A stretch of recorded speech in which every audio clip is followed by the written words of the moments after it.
Hello everyone and welcome to this incredible platform of physics वाला। मैं आपका विशाल sir आप सभी का एक बार फिर से स्वागत करता हूं एनसीईआरटी वाला के इस प्लेटफॉर्म पर, जहां पर आज अपन एक नया टॉपिक, एक नया लेक्चर देखने जाएंगे जिसका नाम है कोनिक सेक्शन। और ये 11th क्लास में जितना हमें पढ़ना है हम उतना ही पढ़ सकते हैं यहां पर, क्योंकि ये जो लेक्चर सीरीज का नाम है वो एनसीईआरटी पंच वीडियोस हैं।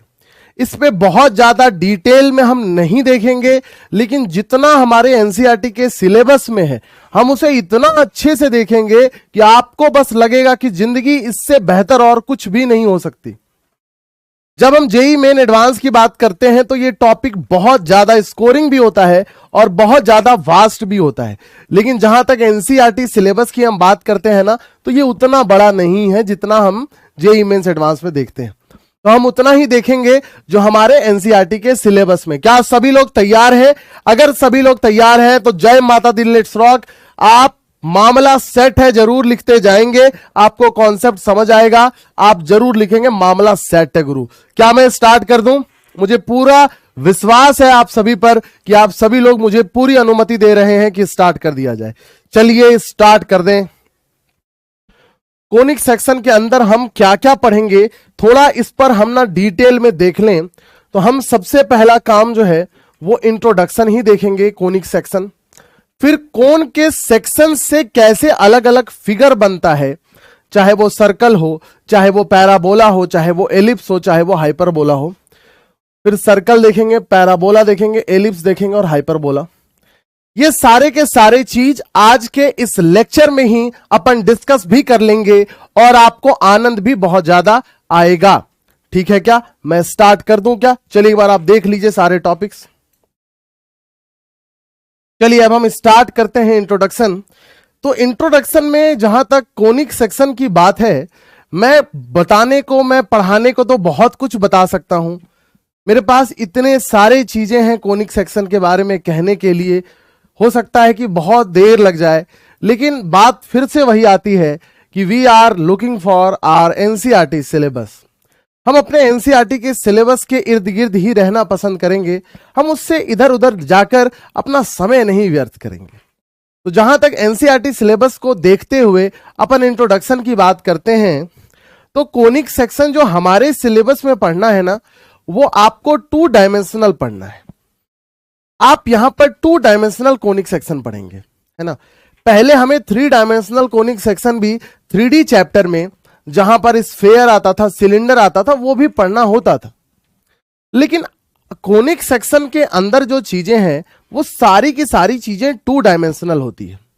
मैं कुछ कुछ चीजें आपको इंट्रोडक्शन में बताना चाहता हूं, मेरा दिल कर रहा है मैं बताऊंगा। आप देखिए, जैसे कोई भी जो आपका कोनिक सेक्शन का कर्व होगा वो ये फॉर्मेट में होता है, ax square plus 2hxy plus by square plus 2gx plus 2fy plus c बराबर 0। ये किसी भी 2D का रिप्रेजेंटेशन होता है, मतलब किसी भी कोनिक सेक्शन का ये रिप्रेजेंटेशन होता है। तो आइए हम थोड़ा सा इसके बारे में डिटेल में लिख दें। ये क्या है आपका?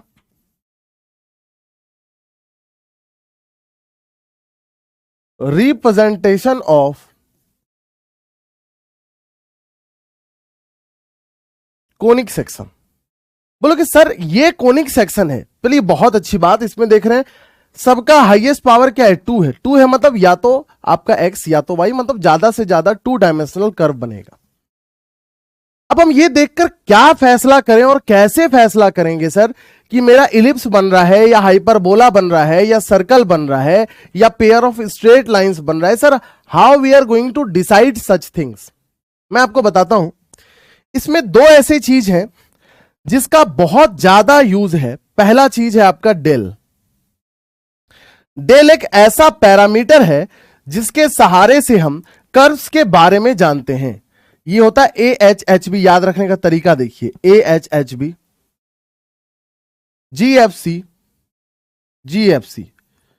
ये डेल को रिप्रेजेंट करने का एक तरीका है हमारे पास।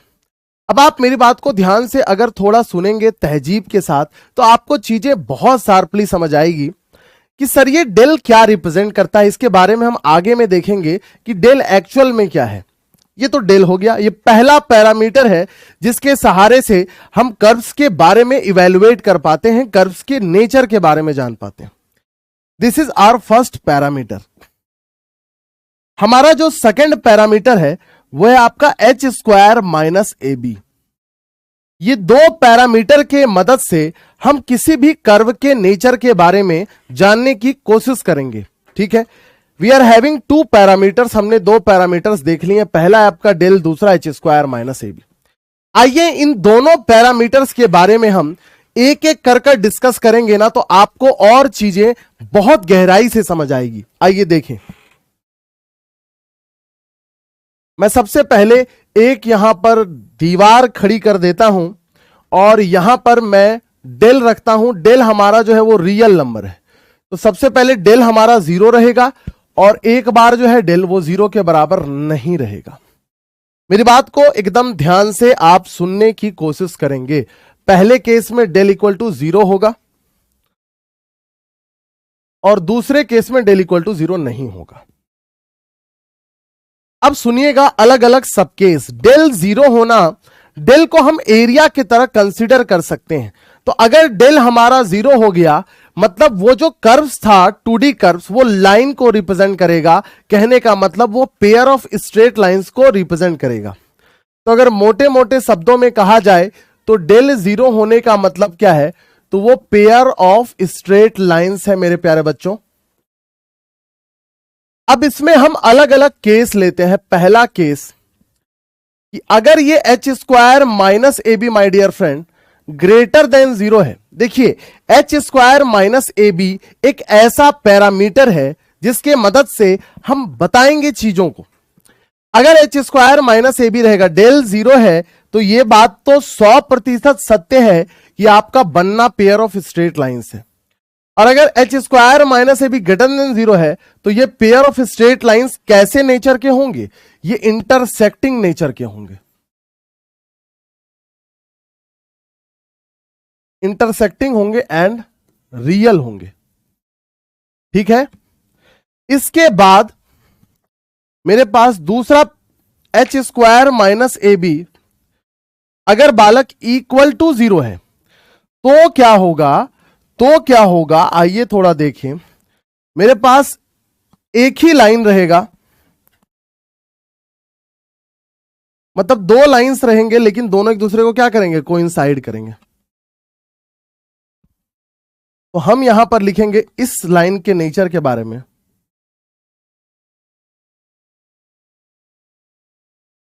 Coinciding lines. क्लियर है कैसे लाइंस होंगे, तो कोइंसाइडिंग लाइंस होंगे। ये क्लियर है, आपको कोई तकलीफ तो नहीं हो रहा है। कोई भी तकलीफ होगा आप खुले मन से बोल दें कि सर मुझे तकलीफ हो रहा है, थोड़ी मेरी मदद कर दें। लेकिन मुझे ये बात की पूरी गारंटी है कि आपको कोई तकलीफ तत्काल नहीं है।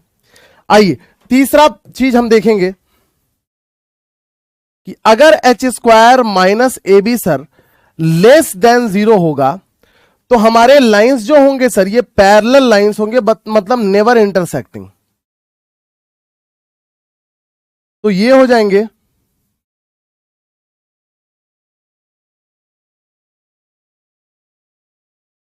नॉन इंटरसेक्टिंग लाइंस,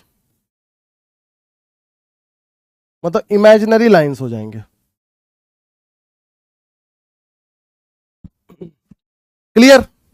तो H square minus A B ये फैसला करेगा कि जो हमें पेयर ऑफ स्ट्रेट लाइंस मिल रहे हैं वो किस तरह का दिखता होगा। डेल 0 होना ये बात की पूरी गारंटी देता है कि हमारा बनना तो पेयर ऑफ स्ट्रेट लाइंस ही है। आइए अब यहां पर देखें पहला केस कि अगर sir H square minus A B आपका इक्वल टू 0 है एंड ए बराबर भी बी है, ऐसा हो जाए कि डेल नॉट इक्वल टू 0 है लेकिन अगर ए और बी आपस में बराबर हो जाए और H square minus A B equal to 0 हो जाए, H square minus A B नहीं सॉरी, एच अगर इक्वल टू 0 हो जाए H 0 हो जाए एंड A बराबर B हो जाए, अगर ऐसा हो जाए तो ये रिप्रेजेंट करेगा एक सर्कल को। याद रखना एक चीज, किसी भी कर्व के अंदर अगर आपका सर H ही 0 हो जाए तो ये कर्व कहलाता है आपका सिमेट्रिक कर्व। क्या कहलाता है बालक?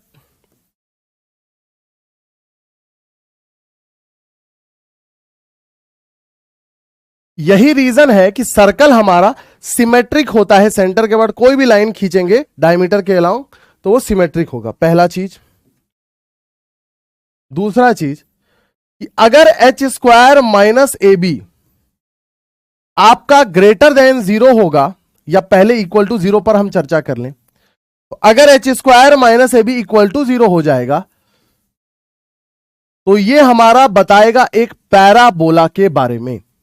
अब मेरी बात को और थोड़ा आप गहराई से सुनने की कोशिश कीजिएगा। सर अगर H square minus A B कभी भी इक्वल टू 0 हो जाए किसी भी कर्व के अंदर, वो कर्व कहलाता है सेंटरलेस कर्व। बोले तो क्या सर? सेंटरलेस कर्व मतलब उसका कोई सेंटर नहीं होगा। देखो दो पैरेलल लाइन जब कोइंसाइड करेगा कोई सेंटर बनेगा क्या? नहीं बनेगा। लेकिन दो लाइन अगर कट रहा है तो ये उसका सेंटर कंसीडर हम कर सकते हैं। मतलब H square minus A B अगर इक्वल टू 0 होगा तो बनेगा तो पैराबोला, बट पैराबोला का एक और नाम डेफिनेशन जो होगा वो क्या होगा? Centreless curve. पैराबोला का कोई सेंटर नहीं होता, उसके पास फोकस जरूर होता है but it is not having centre, क्योंकि ये क्लोज फिगर नहीं है भैया। आइए तीसरा चीज कि अगर H square minus A B greater than 0 है तो ग्रेटर देन 0 में पहले लेस देन 0 के बारे में हम डिस्कस कर लें। अगर H square minus A be less than 0 है तो ये जो बनता है ये एलिप्स बनता है। रीजन समझना, एक हम हाइपोथेसिस देते हैं। H square minus A B को आप अगर काइनेटिक एनर्जी कंसीडर करें तो आपको सब कुछ समझ आ जाएगा कि किसी भी सिस्टम का अगर काइनेटिक एनर्जी लेस देन 0 है तो सिस्टम बाउंडेड होगा, पार्टिकल्स सारे के सारे अंदर ही रह जाएंगे, बाहर नहीं जा पाते हैं। सारे के सारे पार्टिकल्स अंदर रह जाएंगे, बाहर कोई नहीं जा पाएगा। मतलब अगर आप H square minus A B को भूले भटके you are considering it as kinetic energy, then you must have understood, या मैकेनिकल एनर्जी ही कंसिडर कर ले। अब देखो चौथा चीज कि अगर H square minus A B greater than 0 होगा मतलब एनर्जी क्या है? पॉजिटिव, मतलब पार्टिकल सिस्टम के बाहर भी जा सकता है। वो बनेगा हमारा हाइपरबोला। क्या बन जाएगा? हाइपरबोला। मतलब कोई सिस्टम का पार्टिकल है तो बाहर भी जा सकता है। समझ आ रहा है? अब मेरी बात को आप समझ चुके होंगे। कहने का मतलब सर दो ऐसा पैरामीटर है जिस पर सारा की सारा खेल हमारा निर्भर करता है। अगर हमारा डेल 0 के बराबर नहीं है सर जी तो ये सारे आपके चीज बनने वाले हैं, और अगर हमारा डेल 0 के बराबर है तो हमारा पेयर ऑफ स्ट्रेट लाइंस बनेगा, और वो कितने वैरायटी के हो सकते हैं, चाहे वो इंटरसेक्टिंग हो सकते हैं, नॉन इंटरसेक्टिंग हो सकते हैं, कोइंसाइडिंग हो सकते हैं। तो इतनी बात के बाद मुझे ये चीज कंफर्म है कि आपको कोई भी अगर इस फॉर्मेट में कैसा भी कर्व दिया रहे आप बड़ी आसानी से ये दिखा सकते हैं कि हां कौन सा कर्व बनेगा। कुछ एग्जाम्पल्स ले लें।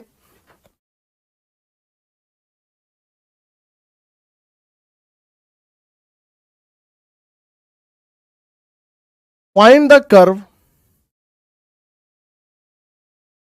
2x square plus 3xy plus Y square plus 2x plus 4y। आप इसे थोड़ा देखें। इसे अगर आप देखेंगे तो आपके पास a कितना है 2, 2h कितना है 3 और b कितना है 1, 2g कितना है 2, 2f कितना है 4 और c कितना है 6। आइए डेल देखते हैं। डेल कितना हो जाएगा? a h हो जाएगा 3/2, b कितना है 1, gfc g1 f2 c6।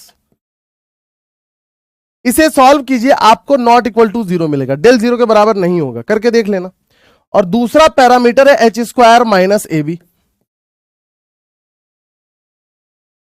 H square कितना हो जाएगा, तो 9/4 माइनस ए, और बी कितना है, बी है 1, तो 9/4 माइनस 2 कितना हो जाएगा, 1/4। मतलब H square minus A B क्या आ रहा है, ग्रेटर देन 0। अब तुम हालात को देखकर बताओ, यहां पर डेल क्या है, not equal to 0 my dear friend, और आपका H square minus A B greater than 0 है। देखो ध्यान से कि डेल आपका नॉट इक्वल टू 0 है मेरे दोस्तों, और दूसरा चीज कि H square minus A B जो है वो ग्रेटर देन 0 है। यहां से हम ये फैसला कर लेंगे कि ये जो कर्व हमारा मिलने वाला है, ये भैया हमें हाइपरबोला मिलने वाला है। क्या ये बात क्लियर है? तो इंट्रोडक्शन के अंदर हमने ये सीखा कि आप किसी भी जनरल 2 डिग्री कर्व को देखकर ये कैसे पता कर लेंगे कि वो कौन से कर्व का निर्माण कर रहा है। अगर आप ये जानने में सक्षम हो जा रहे हैं कि वो किस कर्व का निर्माण कर रहा है, तो आप स्मार्ट है ना जी, आपसे बढ़िया और कौन है। आप सोचिए ना थोड़ा कि आपको एक जनरल 2 डिग्री कर्व दिया है और आप देखकर ये बता दे रहे हैं कि ये कौन से कर्व को रिप्रेजेंट कर रहा है, और बहुत ही आसान तरीके से, तो बढ़िया है ना। चलिए इतना आप देख लीजिए, इसके बाद आगे बढ़ेंगे। चलिए आगे बढ़ते हैं। अब आइए, अब हम पढ़ेंगे सेक्शंस ऑफ अ कोन, है ना। इसके बारे में हम बहुत अच्छे से थोड़ा समझने की हम कोशिश करेंगे, क्योंकि अगर हम ये चीज भी समझ जाएंगे तो हमें पूरा ना फील आ जाएगा, पूरा फील आ जाएगा कि कैसा, कोन को कैसे काट दें कि पैराबोला बन जाए, कोन को कैसे काटें कि सर्कल बन जाए, कोन को कैसे काटें कि एलिप्स बने, और कोन को कैसे काट दें कि हाइपरबोला बने, है ना। देखिए मैं क्या करता हूं, मैं यहां फिगर बनाऊंगा, आपको बहुत अच्छा लगेगा, यू विल डेफिनेटली एंजॉय। मान लेते हैं हमारे पास ये एक इन्वर्टेड कोन है,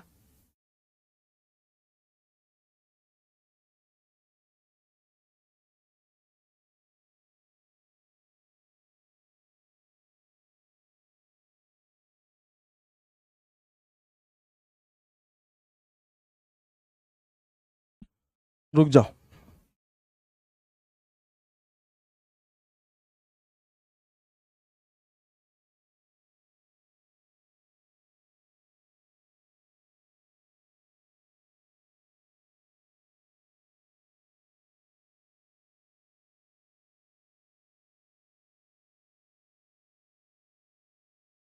ठीक,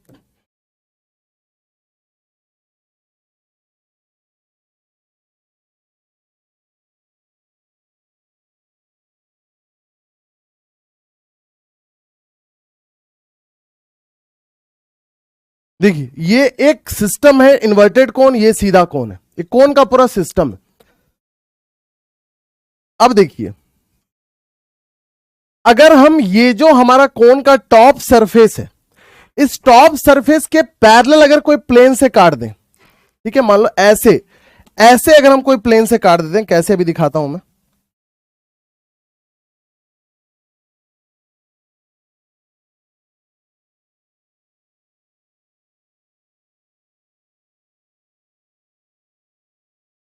अगर हम ऐसे काटते हैं प्लेन को, तो ये जो मेरा बन रहा है लोकस, ये किस चीज को रिप्रेजेंट कर रहा है,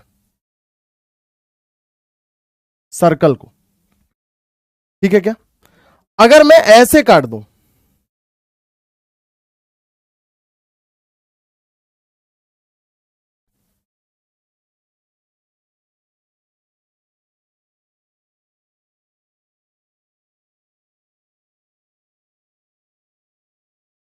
अगर मैं ऐसे तिरछा काट रहा हूं, ऐसे काट रहा हूं पोर्शन, तो ये किस चीज को रिप्रेजेंट कर रहा है,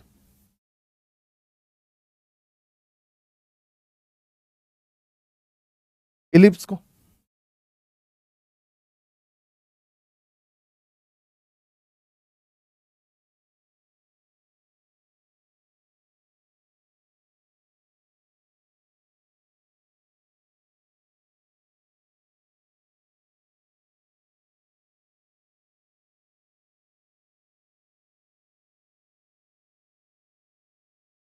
अगर मैं ऐसे काट रहा हूं, समझ रहे हैं आप, थोड़ा सा बस पोर्शन आगे का, पूरा नहीं, यहां से पोर्शन काट रहा हूं डायरेक्ट, तो ये किसी को रिप्रेजेंट कर रहा है,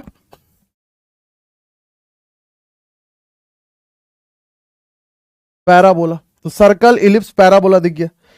और अगर मैं ऐसे काट दे रहा हूं कोई प्लेन से, समझिएगा,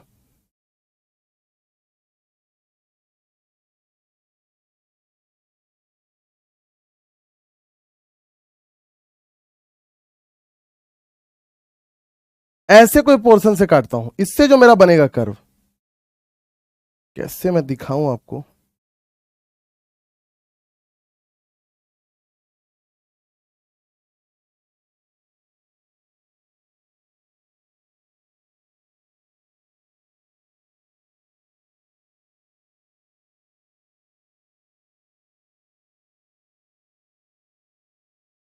ऐसे कोई सेक्शन से मैं अगर काट दूं, तो ये सेक्शन किसको रिप्रेजेंट कर रहा है? हाइपरबोला को।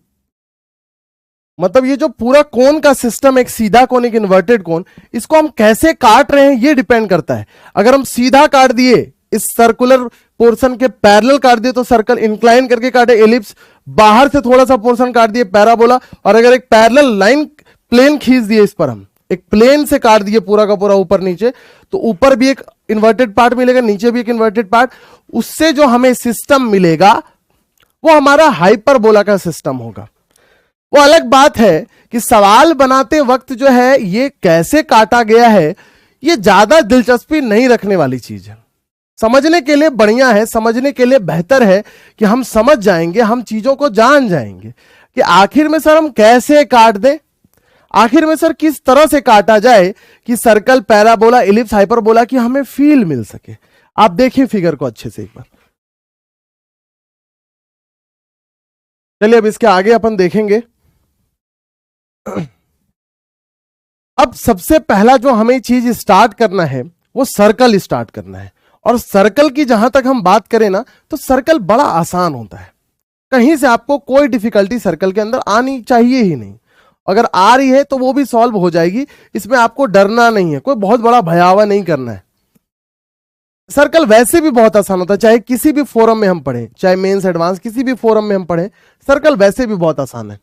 और जहां तक एनसीईआरटी की बात करते हैं तो क्या ही कहना, इतना आसान है कि शुरू होगा और खत्म ही हो जाएगा। आइए सर्कल पर थोड़ा हम ना टिप्पणी करें, सर्कल के बारे में थोड़ा जाने, प्योर एनसीईआरटी ही हमें पढ़ना है यहां पर। ये है मान लीजिए एक सर्कल, तो सर्कल के बारे में पहले कह लें हम लोग। Circle is the locus of a moving point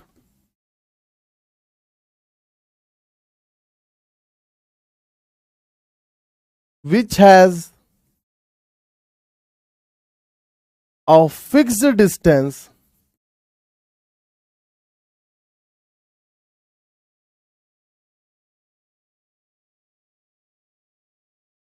from the center। क्या है लोकस की डेफिनेशन? तो लोकस की जो डेफिनेशन है ना, वो है circle is the locus of a moving point which has a fixed distance from the centre. देखिए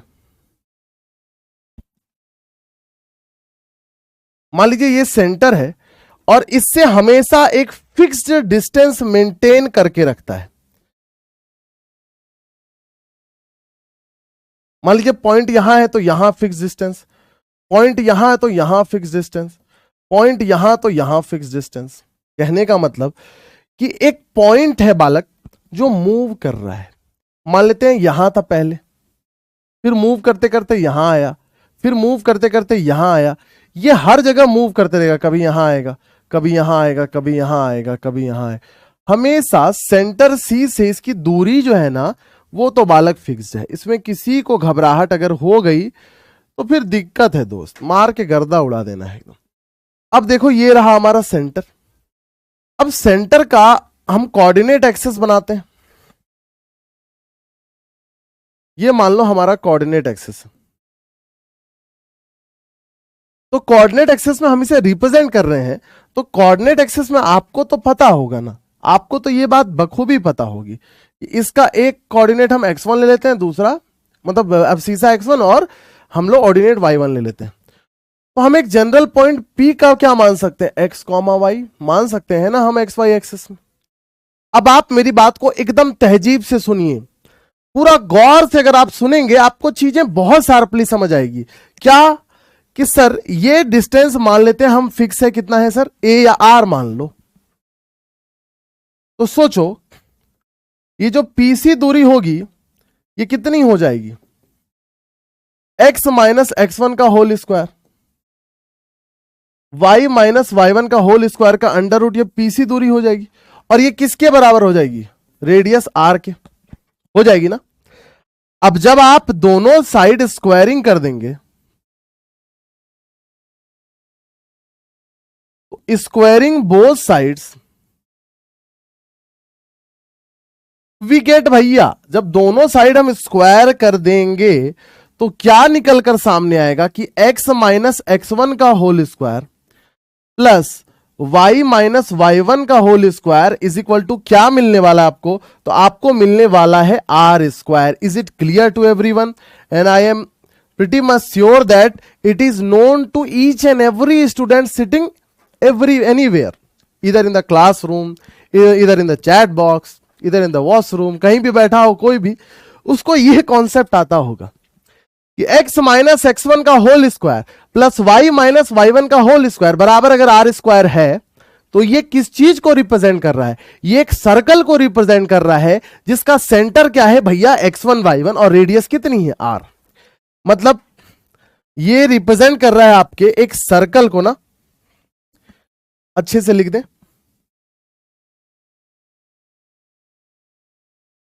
सेंटर क्या हो जाएगा C, x1 comma y1,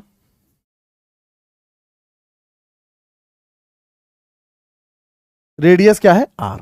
clear है? Is it clear to everyone? सबको समझ आ रहा होगा। अब आगे बढ़ें। कह रहा है सबसे पहला सवाल है जो बेसिक से स्टार्ट करते हैं हम, हमारे पास बोला जा रहा है find an equation of circle with centre 0 0 and radius R. देखो सेंटर हमारा क्या है 0 0 और रेडियस क्या है आर। तो इक्वेशन ऑफ सर्कल अभी अभी हमने देखा था x माइनस 0 का होल स्क्वायर y माइनस 0 का whole square is equal to R square. बोले तो X square plus Y square बराबर आर स्क्वायर। क्या ये आ रहा है? हां जी सर ये आ रहा है। सर ये आ रहा है, बिल्कुल आ रहा है सर। घबरा क्यों रहे हैं आप? क्यों घबरा रहे हैं? मैं क्यों घबराऊं? तुम घबराओ। तुम क्यों ही घबराओगे जब मैं तुम्हें पढ़ा रहा हूं। अब देखो इसे देखें, find the equation of circle with centre. Centre कितना है भैया? तो -3,2 है। बोले तो और रेडियस कितना है सर? तो 4 है। तो कितना हो जाएगा x माइनस ऑफ -3 का होल स्क्वायर y माइनस 2 का whole square is equal to radius कितना है सर? 4 स्क्वायर। तो x प्लस 3 का होल स्क्वायर हो जाएगा, y माइनस 2 का whole square is equal to कितना हो जाएगा? 4 का स्क्वायर 16। तो सर ये हमारा है सर्कल का इक्वेशन। ये बात भी क्लियर होगी आपको, इसमें कहीं से कोई दिक्कत तो आ ही नहीं सकती है। आगे बढ़े, आइए इसको देखें। अब आ गया है वो वक्त कि हम सर्कल का एक और फॉर्म पढ़ते हैं, है ना। सर्कल का पहला फॉर्म हमने देख लिया है, एक और फॉर्म देखेंगे।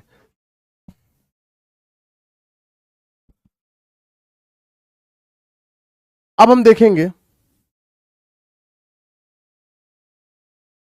जनरल फॉर्म ऑफ सर्कल बेटा, ठीक है। क्या देखेंगे? General form of circle. तो देखो यहां पर मैंने आपको बताया था ना कि सेंटर सर अगर हमारा x1 y1 होगा और सर रेडियस अगर हमारी r हो जाएगी और पॉइंट P को हमने कंसीडर किया है सर x, y। तो हमने अभी अभी देखा था कि सेंटर और रेडियस अगर हमें पता होता है तो हम सर्कल की इक्वेशन को कैसे लिखते हैं। हमारे लिए बहुत आसान था। हम क्या करते थे? हम करते थे x माइनस x1 का whole square plus y minus y1 का whole square is equal to R square. क्या ऐसा करते थे सर? हां सर। इसके बाद इधर क्या होता था? x square plus x1 square minus 2x x1 plus y square plus y1 square minus 2y y1 is equal to R square. अब देखो इसको ना हम बड़ा सजा के लिखेंगे, X square plus Y square, 2x(x1) को लिखेंगे 2gx, 2 - 2y1 को लिखेंगे 2fy, और माइनस आर, ये जो है आर स्क्वायर, इसको लिखेंगे प्लस सी बराबर 0। ये लिख देंगे।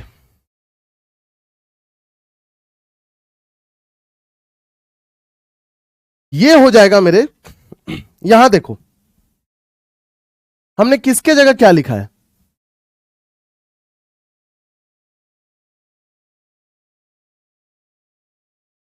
रिप्लेस किया हमने किसके जगह क्या, g के जगह लिखा -x1, f के जगह लिखा -y1, और रेडियस के जगह लिखा आर स्क्वायर के जगह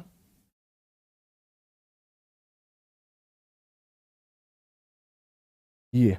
ठीक है, मतलब कहने का, अगर आप ये फॉर्म को याद रखें सर्कल का, एक फॉर्म तो ये वाला है जिसे हम बोलते हैं सेंटर रेडियस फॉर्म। कौन सा फॉर्म बोलते हैं, सेंटर रेडियस फॉर्म। चाहे तो आप यहां लिख भी लें, आपके लिए बहुत अच्छा रहेगा, आपके सेहत के लिए बहुत अच्छा रहेगा आगे की ओर। इसे बोलते हैं सेंटर रेडियस फॉर्म। कौन सा फॉर्म बोलते हैं, सेंटर रेडियस फॉर्म। क्या सेंटर रेडियस फॉर्म में आपको कोई भी दिक्कत है? मुझे पूरी उम्मीद है कि जितने भी बच्चे यहां पर बैठे हैं ना, उन्हें सेंटर रेडियस फॉर्म में कोई दिक्कत हो ही नहीं सकती। अब आगे देखिए, सेंटर रेडियस फॉर्म के बाद हम देख रहे हैं कौन सा फॉर्म, ये वाला general equation.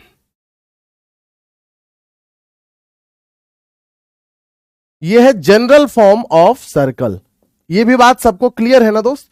X square plus Y square plus 2gx plus 2fy plus c बराबर 0, जहां पर जो g है हमारा वो -x1 है। मतलब जहां तक हम x1 की बात करते हैं सेंटर की बात, तो -g लिखेंगे, और y1 की बात करेंगे सेंटर की, तो हम क्या लिखेंगे -f, और रेडियस की जहां तक बात करेंगे तो हम लिखेंगे x1 square plus y1 square minus c। ये सबको क्लियर है ना। इस चीज को और खूबसूरती से भी लिखा जा सकता है। हम जानते हैं x1 बराबर क्या लिखेंगे, -g, तो ये हो जाएगा g square plus f square minus c। तो हम बहुत अच्छे से, एकदम प्यार से, एकदम सलीके से ये चीज को फिर से लिखेंगे, क्योंकि मेरा दिल कर रहा है, मेरा मन कर रहा है। मैं लिखूंगा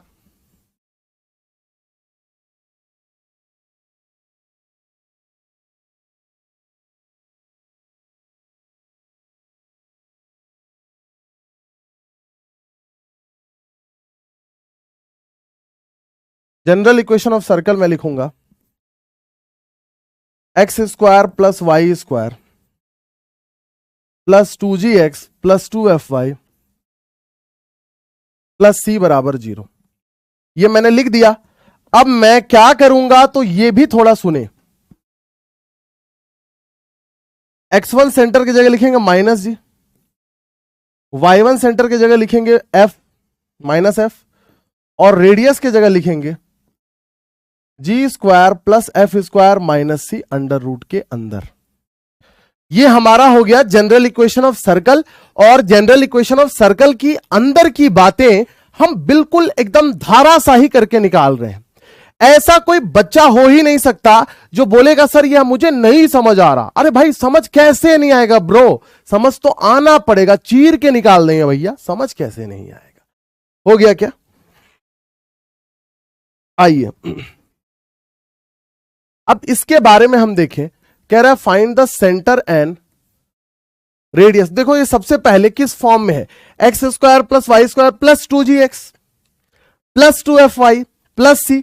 तो ध्यान से अगर देखो तो 2g के बदले क्या है, 2g स्पेक्ट्रम घोटाला हो गया है ना, तो g बराबर 4 हो जाएगा। और 2f कितना है बालक, तो 10 है, तो सर जी f कितना हो गया, तो 5 हो गया। अच्छा ये हो गया सर, x1 तो -g होंदा, y1 तो -f होंदा, तो -g -4 होगा, -f -5 होगा। तो सर जहां तक सेंटर की बात करें इस क्वेश्चन में, तो सेंटर सी जो होगा ये -4 -5 होगा। हमने सर सेंटर तो निकाल लिया है ना सर, हमने सेंटर निकाल लिया है सर, कहीं से कोई दिक्कत नहीं है सर। आइए सर थोड़ा रेडियस पर भी हम ना ऐसे ही चर्चा करेंगे ना तो ज्यादा खूबसूरत लगेगा। क्या जी स्क्वायर कर दें क्या? तो जी स्क्वायर करने का मतलब 4 स्क्वायर, एफ स्क्वायर करने का मतलब 5 स्क्वायर, और माइनस सी की जहां तक बात करें माइनस माइनस प्लस हो जाएगा। अब ये 16 हो जा रेला है, ये 25 हो गया, ये 8 हो गया, 16 24 और 25 कितना 49 हो गया। तो 49 को रूट के बाहर लिखेंगे तो 7 हो जाएगा। मतलब सर जी मैंने इस क्वेश्चन में सर्कल के सेंटर को भी जान लिया है और सर्कल के रेडियस को भी पहचान लिया है। अब हमें कोई नहीं रोक सकता आगे के प्रॉब्लम को बनाने में। आइए इसे देखें। कह रहा find the equation of circle which passes through the point 2 -2 3 4 and whose centre lies on the line. देखें, देखो एक सर्कल है, कहां से पास कर रहा है? एक पॉइंट आपके पास P, एक पॉइंट Q है,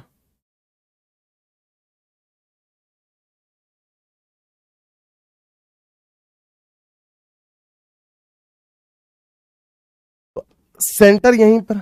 अब बताओ सेंटर क्या होता था? Centre lies on the line, centre -G -F होता था x1 बराबर। और लाइन की इक्वेशन कितनी है ना? तो सबसे पहले बताओ कि जनरल इक्वेशन ऑफ सर्कल, कभी भी देखो ध्यान से सुनना, जब आपके पास सेंटर का पता ना हो, रेडियस का पता ना हो, तो आप क्वेश्चन में सर्कल के क्वेश्चन को कैसे प्रोसीड करेंगे? तो आप लिखेंगे जनरल फॉर्म ऑफ सर्कल या general equation of circle.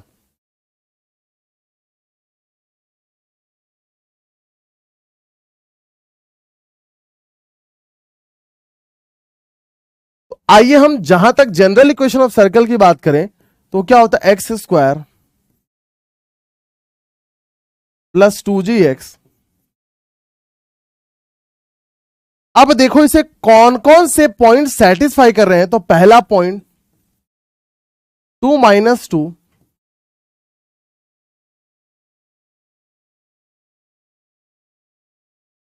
satisfies equation 1। रख दो।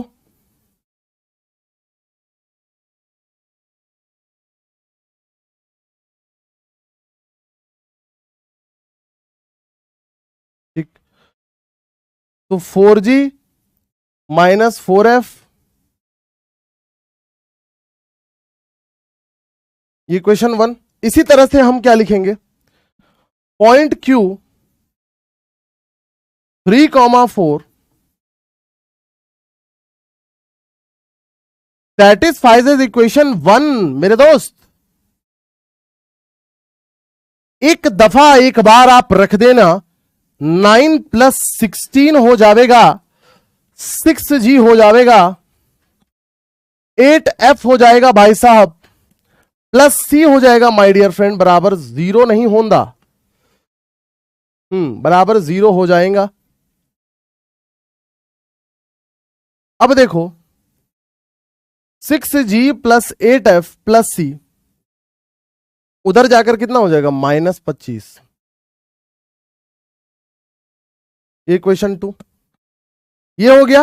अब देखो साथ ही साथ एक चीज और, इतने चीजों के बाद लिखेंगे centre -G -F satisfies equation of line x + y = 2। तो -G -F बराबर 2।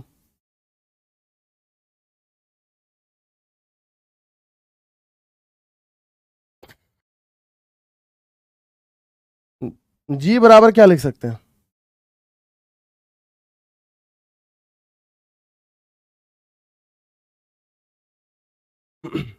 जी बराबर -F -2 लिख सकते हैं क्या? लिख सकते हैं। अब है ना हम क्या करेंगे, इक्वेशन 1 माइनस इक्वेशन 2 कर देंगे।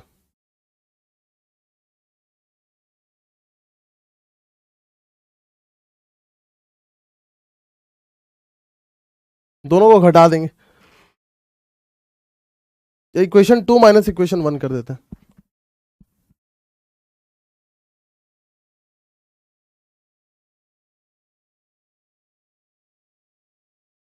घटा दो।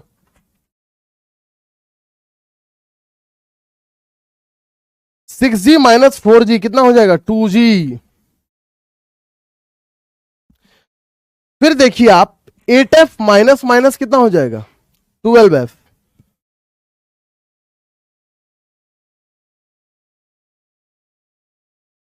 तीस ही कट जाएगा, -25 + 8 कितना हो जाएगा, -17 हो जाएगा दोस्त। अब देखो g की जगह कितना रख सकते हैं, -f -2। पीछे हमने देखा था ना, g की जगह हम क्या रख सकते हैं, -f -2 रखेंगे। 12f में 2f जाएगा, कितना हो जाएगा, 10f।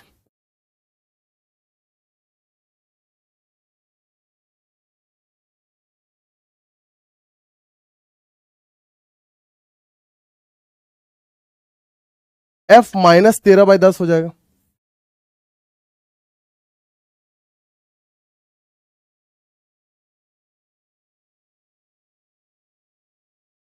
Putting the value of f in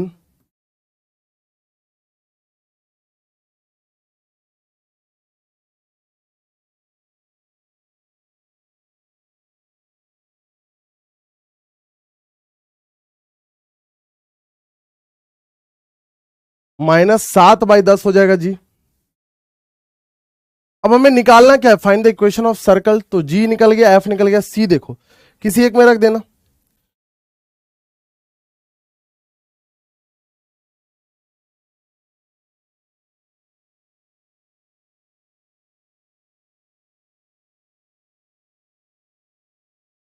putting values of G F N in equation 1।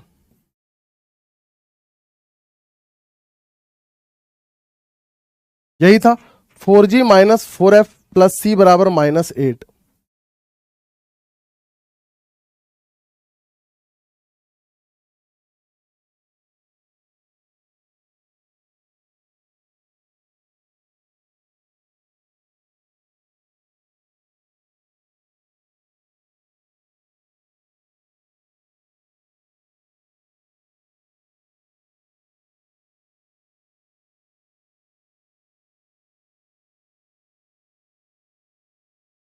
कितना हो जाएगा, -8/5।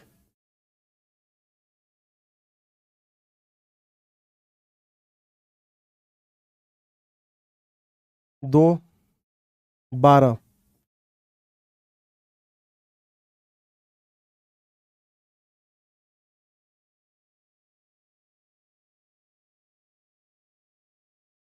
-28/5। ठीक है क्या, सारा वैल्यू निकल चुका है। अब सारा वैल्यूज को हम जनरल इक्वेशन में रख देंगे।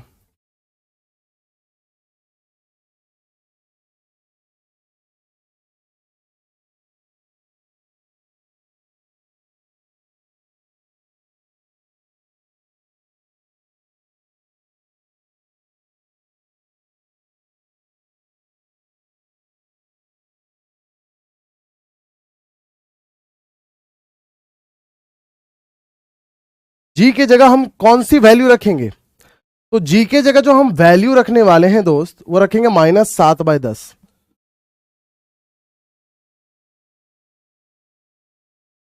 एफ के जगह जो हम वैल्यू रखने वाले हैं वो कौन सी वैल्यू रखेंगे, -13/10। और सी के जगह जो हम वैल्यू रखेंगे वो -28/5 रखेंगे।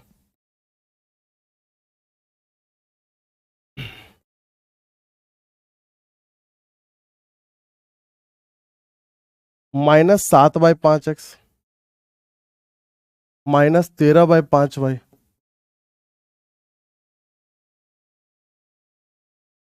सॉल्व कर लिया जाए, 5x² 5y² -7x -13y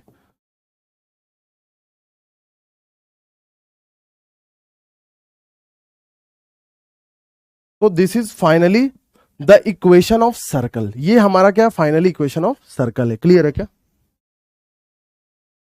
आइए, तो बस इतना ही देखना था, इतना ही था ही, तो इतना ही देखेंगे ना भाई। अब हम नया कुछ तो नहीं देख लेंगे, ज्यादा से ज्यादा आपको एक और चीज बता देते हैं।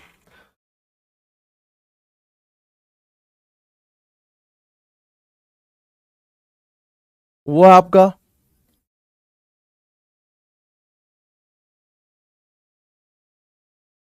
Diametric form of circle. क्या है डायमेट्रिक फॉर्म ऑफ सर्कल? की मान लीजिए कोई सर्कल है जिसका ये एंड्स है, मान लीजिए एक एंड ए है, एक एंड बी। तो एक एंड का दिया हुआ है x1 y1 कोऑर्डिनेट, एक एंड का दिया है आपका x2 y2 कोऑर्डिनेट। ठीक, अपने मन से बताओ, इसका अगर हमको इक्वेशन लिखना हो, अगर दो डायमेट्रिक एंड पॉइंट्स दिया हो, गिवन क्या रहेगा इसके अंदर?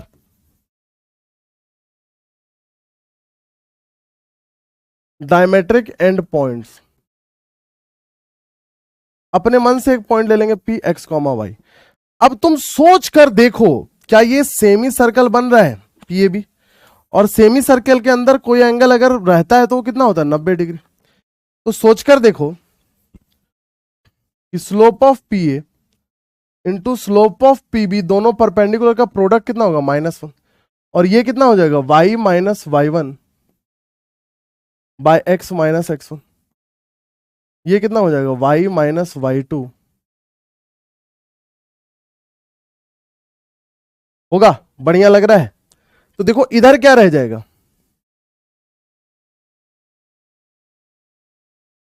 y minus y1 y minus y2 बराबर x minus x1 into x minus x2, दोनों को इधर लेके आएंगे। y minus y1 y minus y2 x minus x1 into x minus x2 बराबर 0।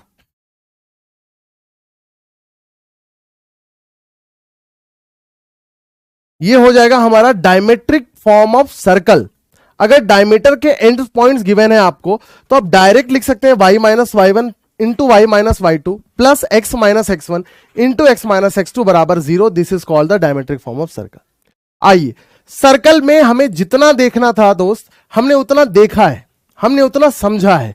अब हम आते हैं थोड़ा पैराबोला पर चर्चा करेंगे कि पैराबोला है क्या सर, पैराबोला के बारे में हम क्या क्या जान सकते हैं। आइए थोड़ा देखिए,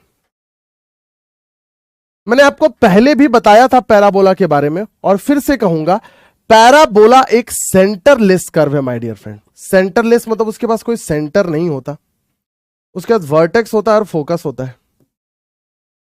ये देखें इस कर्व को, ये पैराबोला का पोल है, ये पैराबोला का फोकस है। ठीक है क्या? ये पैराबोला का पोल है, ये पैराबोला का फोकस है। ठीक है क्या?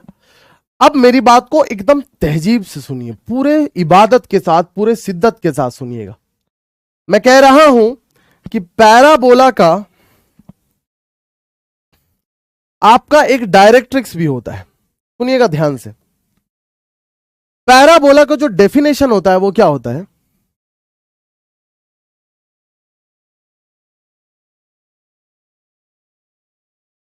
The ratio of distance of point on curve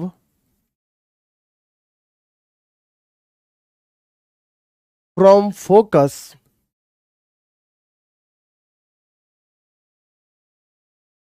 to a fixed line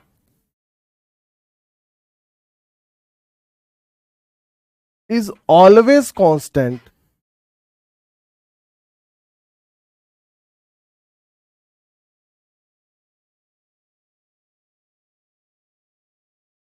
and is equal to 1। समझिएगा मैं क्या बोल रहा हूं।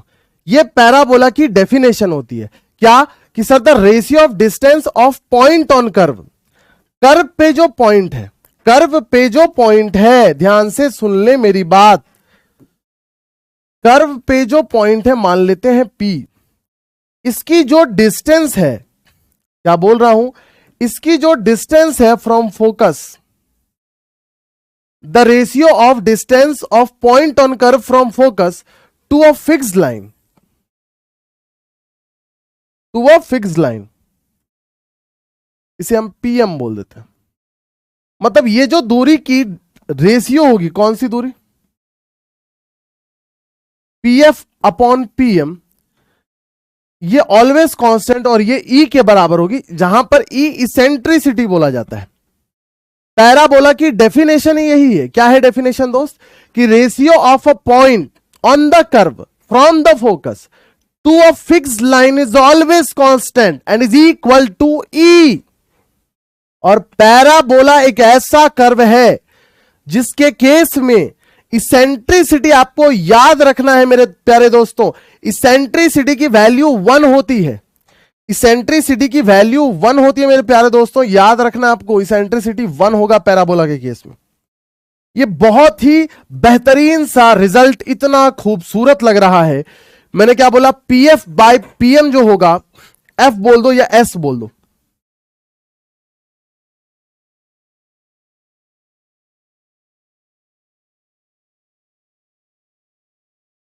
पीएस बाय पीएम जो होगा, ये पहले तो ई के बराबर होगा, वेयर ई इज इसेंट्रिसिटी, और इसेंट्रिसिटी इन पैराबोला जो होता है वो 1 के बराबर होता है।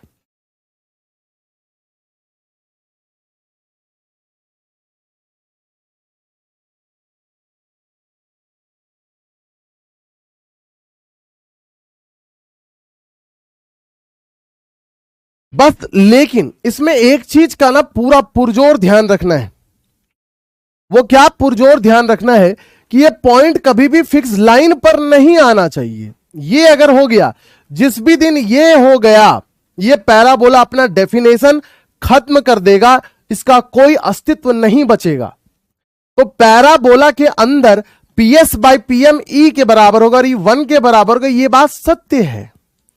But P should never line on the fix line.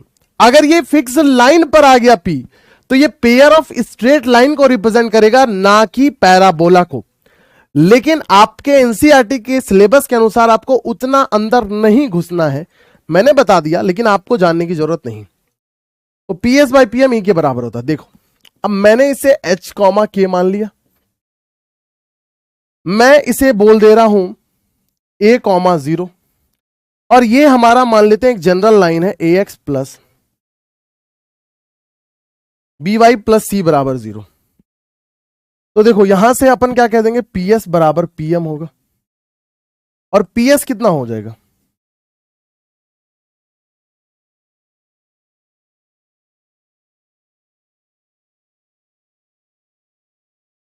और पीएम परपेंडिकुलर डिस्टेंस कितना हो जाएगा,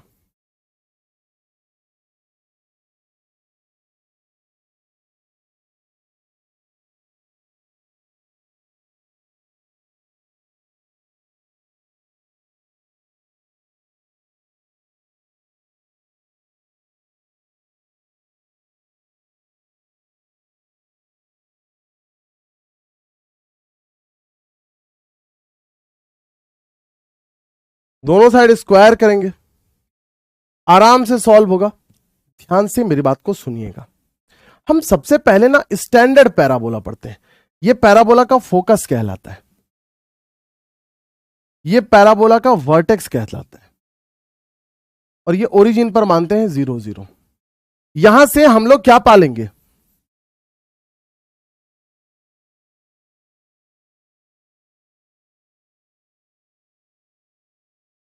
equation of general parabola. My dear friend, हम यहां से बहुत आसानी से पा सकते हैं। अब देखो, मैं एक आपको स्टैंडर्ड केस बता रहा हूं, स्टैंडर्ड केस से ही हम आगे बढ़ेंगे।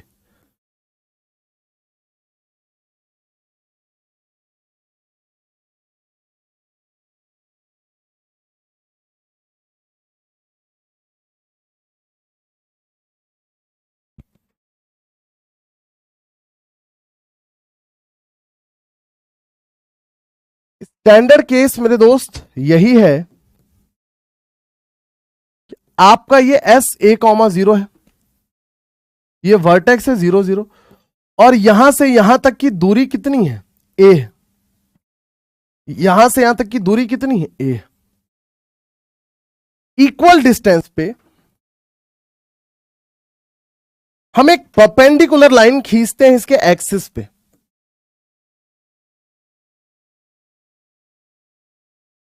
आइए अब एक एक चीज को हम थोड़ा डिटेल में देखते हैं। वो वक्त आ गया कि थोड़ा डिटेल एनालिसिस किया जाए। इसे बोला जाता है SA, 0 को हम फोकस बोलते हैं। V00 को बालक हम वर्टेक्स का नाम देते हैं। ठीक है क्या? ये वर्टेक्स है, ये फोकस है। और ये जो लाइन है perpendicular to the white line, इसे हम डायरेक्ट्रिक्स बोलते हैं। अब देखो ये व्हाइट लाइन की जो इक्वेशन होती है, ये होती है y = 0, ये एक्स एक्सिस। ध्यान से सुनिएगा, ये व्हाइट लाइन इस पैराबोला को आधे आधे पार्ट में काट देता है। जो लाइन पैराबोला को आधे आधे पार्ट में काट देता है वो एक्सिस ऑफ द पैराबोला कहलाता है। तो y = 0 क्या हो जाएगा?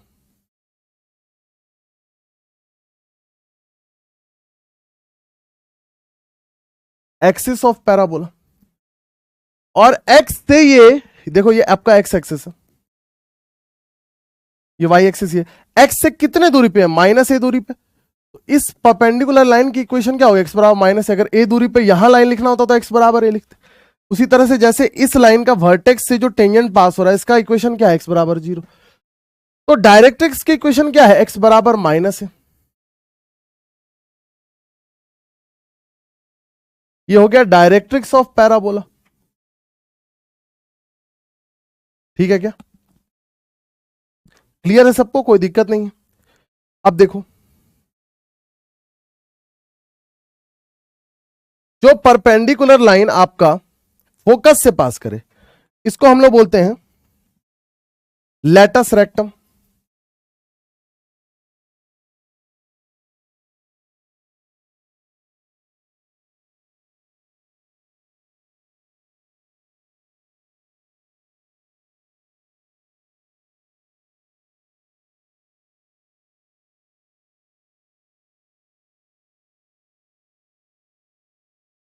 लेंथ ऑफ लेटस रेक्टम क्या होता है? लेटस रेक्टम होता क्या है?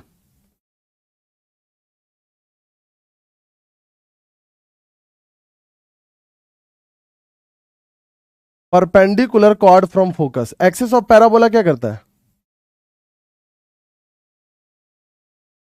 सिमेट्रिक लाइन ऑफ पैराबोला होता है। ठीक, तो सोचो इसका पूरा लेंथ 4a होगा तो आधा कितना होगा? 2a। तो ये कोऑर्डिनेट कितनी हो जाएगी? a, 2a।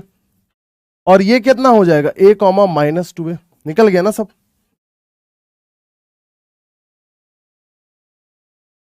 क्लियर है बात? तो हमने सारा कुछ खुद से डिराइव कर लिया है। अब एक इंपॉर्टेंट बात, इसको m मान लो, ये v है और ये s। तो हम कह सकते हैं क्या?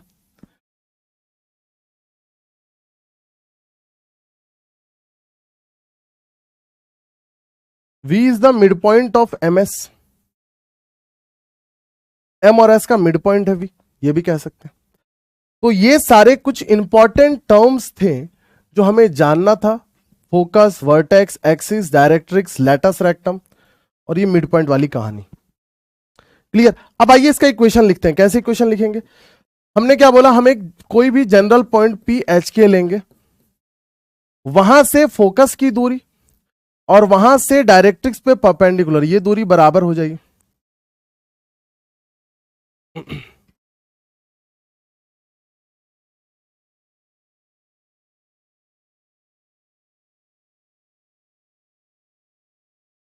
we know ps by pm is equal to 1। ps square is equal to pm square. तो ps क्या हो जाएगा? h - a स्क्वायर k - 0 का होल स्क्वायर। pm क्या हो जाएगा? x + a = 0 है ना? तो x की जगह क्या लिख देंगे? नीचे तो 1 स्क्वायर 1 ही हो जाएगा। अब इसका स्क्वायर करो।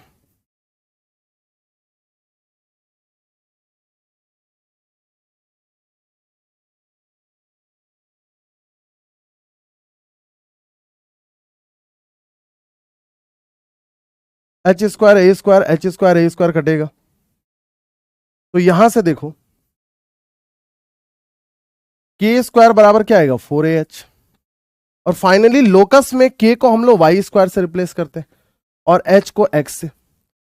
तो फाइनल जो हमें लोकस मिल रहा है वो वाई स्क्वायर बराबर 4AX मिल रहा है। क्या मिल रहा है फाइनल हमें लोकस? वाई स्क्वायर बराबर 4AX। अब इसमें दिलचस्प बात क्या है वो भी जानना हमारे लिए बहुत जरूरी है, जितना जरूरी हम पढ़ रहे हैं उससे भी ज्यादा जरूरी है। Y square equal to 4AX को क्या हम स्टैंडर्ड फॉर्म में ऐसे लिख सकते हैं, y माइनस जीरो का whole square into 4AX minus zero? क्या ऐसा लिख सकते हैं? बताओ, ऐसा लिख सकते हैं क्या? ऐसा अपन लिख सकते हैं? यस, लिख सकते हैं। y को y माइनस जीरो लिख दे रहे हैं और x को x माइनस जीरो लिख दे रहे हैं। ऐसा लिखने से इसके सेहत पर कोई असर नहीं पड़ेगा। अब देखिए इससे क्या पता चलता है कि एक पैराबोला है,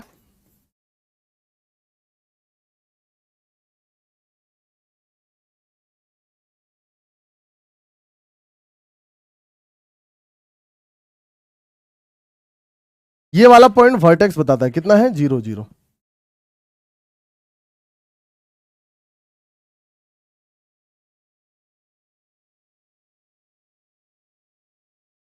इन जनरल क्या होगा y माइनस y1 का होल स्क्वायर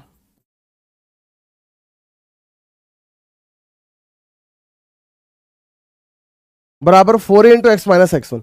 अब ये क्या रिप्रेजेंट कर रहा है? ये एक पैराबोला है दोस्त, जिसका वर्टेक्स अब की बार x1 y1 है। ओ yes yes, this is the matter bro.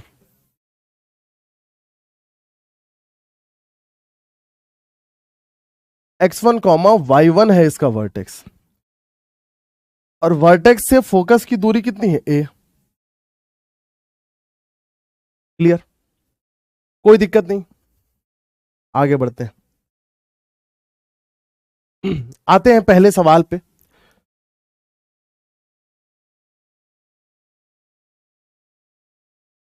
अब थोड़ा सा ना और डिटेल हम देखते हैं, पैराबोला के अलग अलग फॉर्म्स देखते हैं।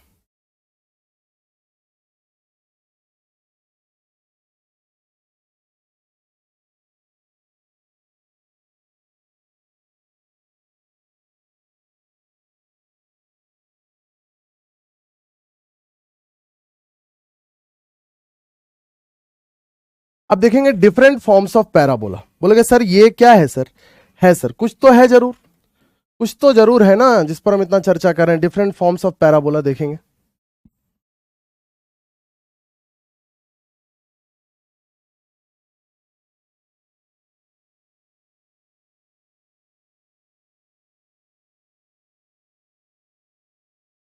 तो पहला फॉर्म है Y square is equal to 4AX, standard form. इससे बन रहा है वाई स्क्वायर बराबर माइनस 4AX। फिर इससे बन रहा है स्टैंडर्ड एक्स स्क्वायर बराबर 4AY या 4BY, और इससे बन रहा है एक्स स्क्वायर बराबर माइनस 4BY। समझना, अब ये पैराबोला कैसा दिखता था? ये पैराबोला आपको ऐसा दिखता था। ये पैराबोला कैसा दिखेगा? ऐसा, इधर मुड़ा रहेगा। ये पैराबोला ऐसा दिखेगा और ये पैराबोला ऐसा दिखेगा। अब कैसे हम अलग अलग पैराबोला का अलग अलग चीज लिखेंगे, सुनना ध्यान से। तुम बस ये पैराबोला अगर लिखने जान गए तो तुम्हें कभी भी ये पैराबोला ये पैराबोला ये पैराबोला लिखने में मुश्किल है ही नहीं। देखो कैसे ये पैराबोला से ये पैराबोला हम जानेंगे। देखो यहां सब कुछ सेम है, बस x की जगह माइनस एक्स आ गया, तभी तो माइनस एक्स का बाहर माइनस। तो मतलब यहां से क्या करना है तुम्हें? बस replace x bye minus x. जो जो चीज यहां x में होगा वहां माइनस एक्स में हो जाएगा।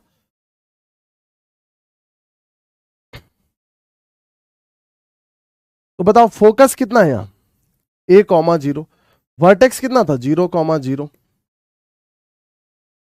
उसके बाद आपका डायरेक्ट्रिक्स कितना है?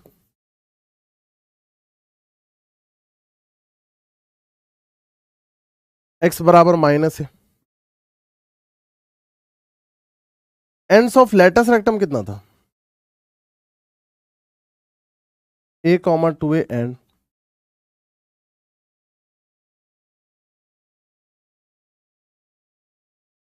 a comma 2a and a comma minus 2a। Length of latus rectum कितना है? 4a।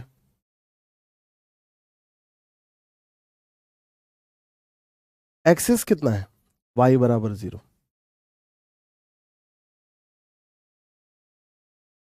चलो ये सारे पॉइंट्स हमने देखे थे ना।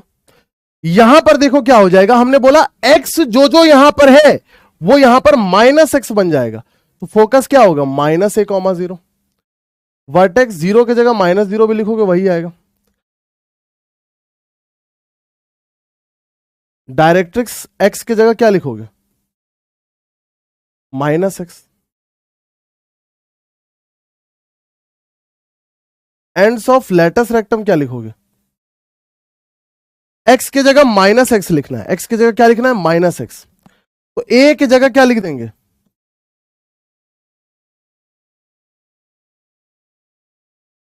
ठीक है। उसके बाद लेटस रेक्टम का लेंथ कितना हो जाएगा? वो तो वही होगा 4a, a नहीं चेंज करने वाला। एक्सिस भी क्या होगा? y में कोई चेंज नहीं आएगा, x में चेंज आएगा, x की जगह माइनस एक्स। क्लियर? मतलब इसके भी सारे चीज हम बहुत आसानी से लिख पाते हैं। अब सुनिएगा, हमें वाई स्क्वायर बराबर 4ax ही बस याद रखना है, मैंने पहले ही आपको बोला है। उसी के मदद से हम ये भी लिख डालेंगे, उसी के मदद से हम वो भी लिख डालेंगे। सर जी कैसे? तो सर जी ऐसे। अब यहां से यहां तक हम कैसे पहुंचेंगे? तो लिखेंगे रिप्लेस x विथ y। बस x और y को आपस में रिप्लेस कर देंगे। क्लियर? x और y को आपस में रिप्लेस कर देंगे। और यहां a है, मान लो a ही रखो, छोड़ो b लाकर क्यों लफड़ा क्रिएट करना।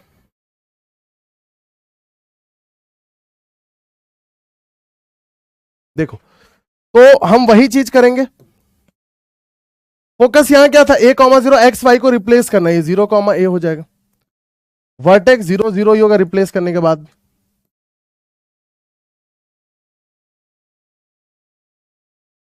x की जगह माइनस से लिख रहे थे, x की जगह क्या लिख देंगे? y।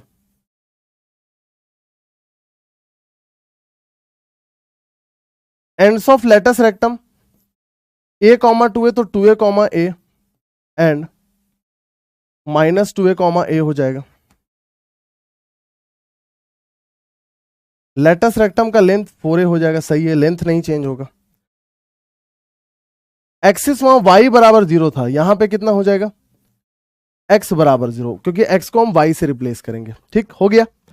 अब एक्स स्क्वायर बराबर 4ay से हमें लिखना है, मान लो एक्स स्क्वायर बराबर माइनस 4ay। तो यहां रिप्लेस क्या करेंगे? यहां y जो है replace y with minus y। जो जो यहां y में है उसको माइनस y में लिख देंगे। कहने का मतलब फोकस क्या हो जाएगा? 0 कॉमा a है तो 0 कॉमा माइनस है, वर्टेक्स तो 0 0 ही रहेगा।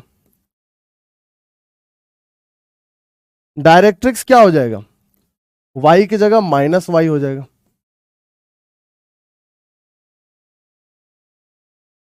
एंड्स ऑफ लेटस रेक्टम कितना हो जाएगा?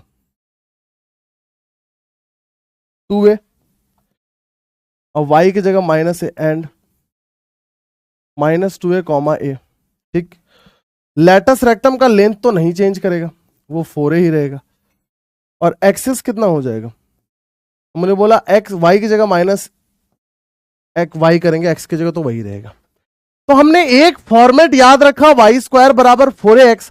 उसके मदद से हमें किसी भी फॉर्मेट में अगर जाना होगा ना, तो हम बड़ी आसानी से जा लेंगे, कोई हो हल्ला नहीं करेंगे, दुनिया को बता देंगे कि हम कर सकते हैं। I am capable of doing that, हम सक्षम हैं सर। आइए,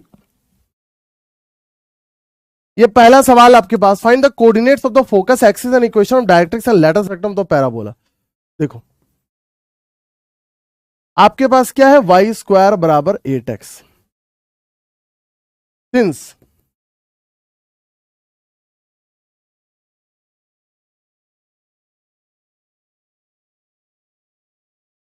standard form of parabola is y square बराबर 4ax। Standard form of parabola कितना है? वाई स्क्वायर बराबर 4x। सो कंपेयर करो तो 4a 8 के बराबर है, और भाई साहब a यहां पर कितने के बराबर हो जाएगा? 2 के बराबर। सर ए अगर 2 हो गया तो अब आप खुद से सोचें एक दफा कि फोकस हमारा कितना हो जाएगा, a,0 2,0 वर्टेक्स कितना हो जाएगा, क्योंकि y -0 है, x -0, वर्टेक्स 0 0 हो जाएगा। आते हैं डायरेक्ट्रिक्स की बात करते हैं। तो डायरेक्ट्रिक्स x बराबर माइनस है, ये हो जाएगा। एक्सिस की बात करते हैं, y बराबर 0 हो जाएगा।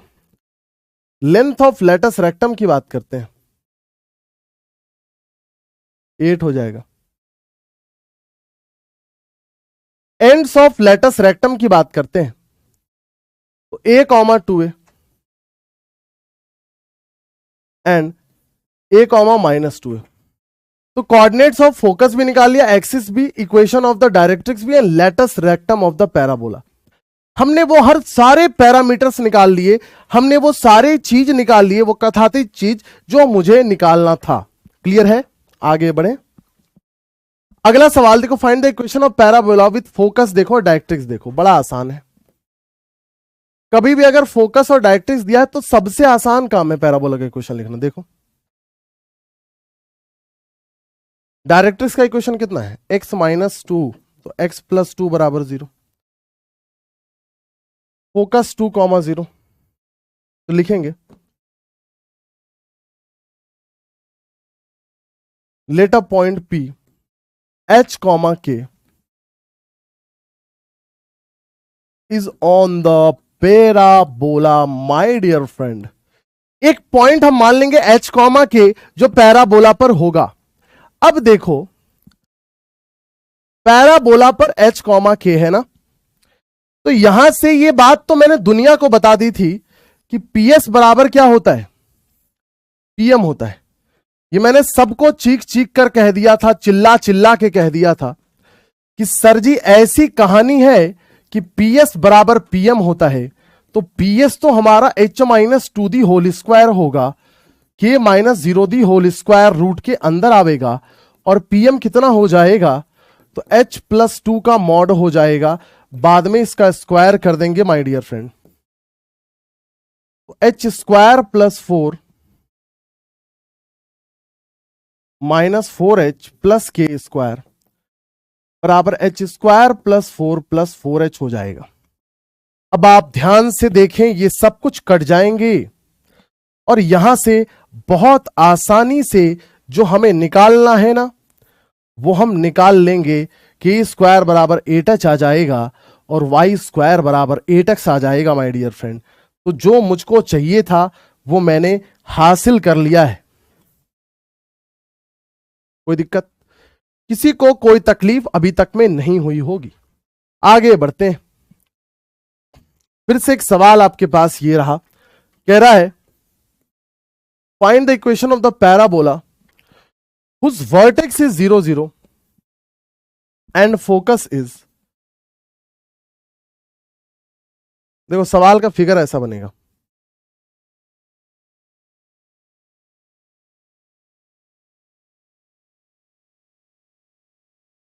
देखो फोकस क्या है 0,2, वर्टेक्स क्या है 0,0। देखो पैराबोला अगर इस तरह का है तो इक्वल डिस्टेंस पे, जितने दूर पे वर्टेक्स से फोकस, उतने ही इक्वल डिस्टेंस पे एक लाइन गुजरेगा जिसे हम डायरेक्ट्रिक्स बोलेंगे। तो ये पॉइंट को हम मान लेते हैं कुछ भी अल्फा, बीटा। मेरे प्यारे दोस्तों आप सुने एक चीज, बहुत आसानी से हम लिख सकते हैं, अल्फा बीटा ना भी माने तो काम चल जाएगा। अब देखो ये डिस्टेंस कितना है 2, तो यहां भी डिस्टेंस कितना होगा 2। ये हमारा y बराबर 0 लाइन है क्या, तो इसके नीचे 2 यूनिट है, तो इसका इक्वेशन क्या होगा y -2। अच्छा, मतलब सोचो कि अगर हम कोई पॉइंट यहां कंसिडर कर लें H, K, तो ये हो गया PM डायरेक्ट्रिक्स से दूरी, और ये हो गया PS। तो अभी अभी हमने क्या बोला था, अगर आपको ध्यान होगा तो हमने ये बोला था कि PS बाय PM सर जी 1 के बराबर होगा।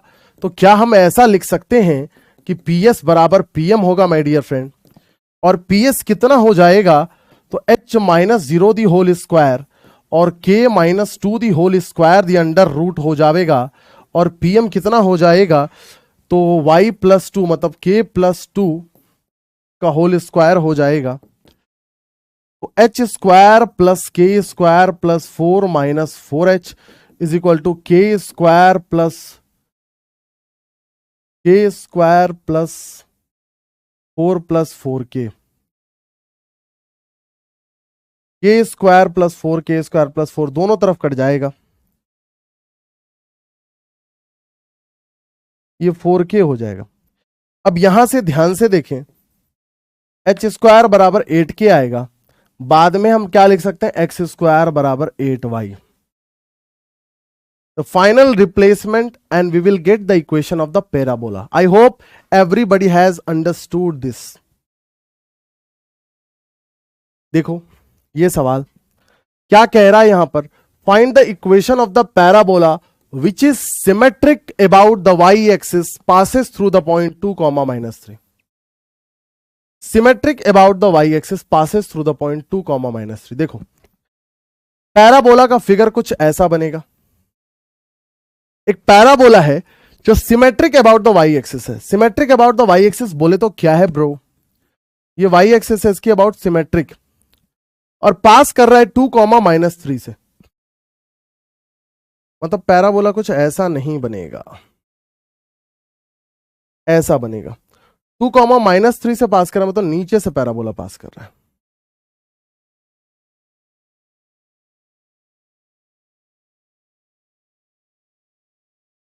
ठीक, equation of parabola which is symmetric about the Y axis, Y axis के अबाउट सिमेट्रिक। ठीक है क्या, कोई दिक्कत नहीं किसी को। इक्वेशन ऑफ पैराबोला देखो, अगर पैराबोला डाउनवर्ड होगा,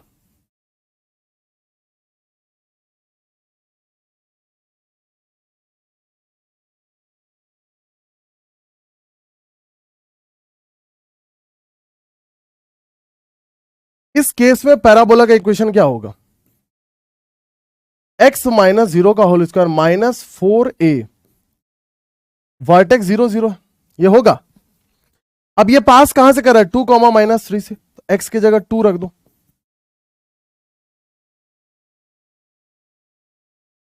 इधर स्क्वायर नहीं होगा,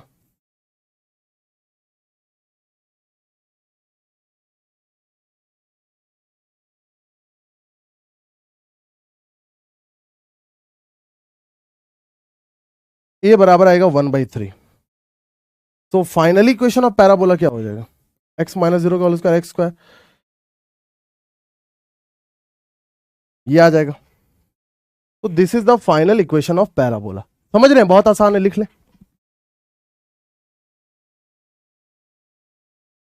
अब थोड़ा हम आगे देखें, तो पैराबोला के अंदर हमने ये सारी चीजें की है, और मुझे उम्मीद भी है कि आपको समझ भी आ रहा होगा। ऐसा तो नहीं लग रहा है कि नहीं सर रॉकेट साइंस लग रहा है, एनसीईआरटी जैसा कुछ, नहीं, ऐसा नहीं लगेगा, ऐसा कतई नहीं लगेगा, है ना।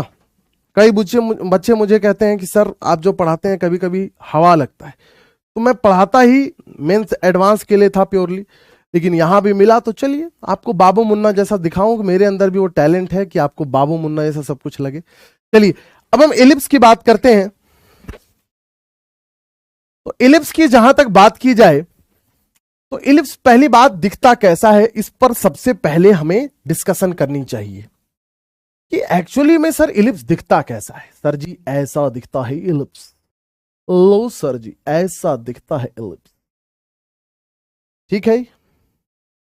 अब देखिए इलिप्स के अंदर क्या क्या चीजें होती है। ये बड़ी सी लाइन मेजर एक्सिस कहलाती है, एक छोटी सी लाइन माइनर एक्सिस कहलाती है।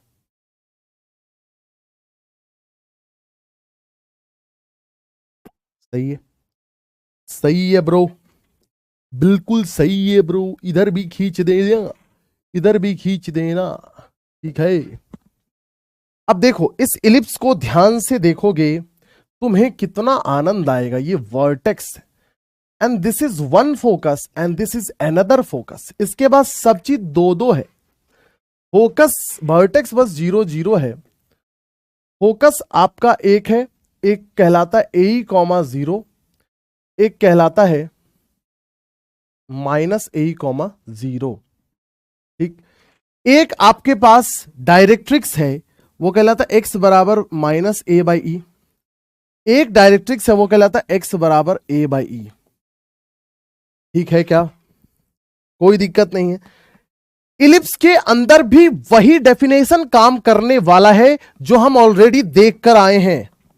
क्या कि एक पॉइंट से फोकस की दूरी और परपेंडिकुलर दूरी ये दोनों आपस में बराबर होगी, बराबर नहीं होगी, सॉरी, ई होगा।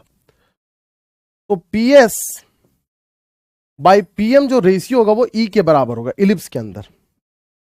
और मेरे प्यारे दोस्तों, मैं आपको यह भी कह दूं कि इलिप्स की जो इसेंट्रिसिटी होती है ना, वो 0 से 1 के बीच लाई करती है, मतलब 1 से बेसिकली छोटा ही होता है इलिप्स का इसेंट्रिसिटी।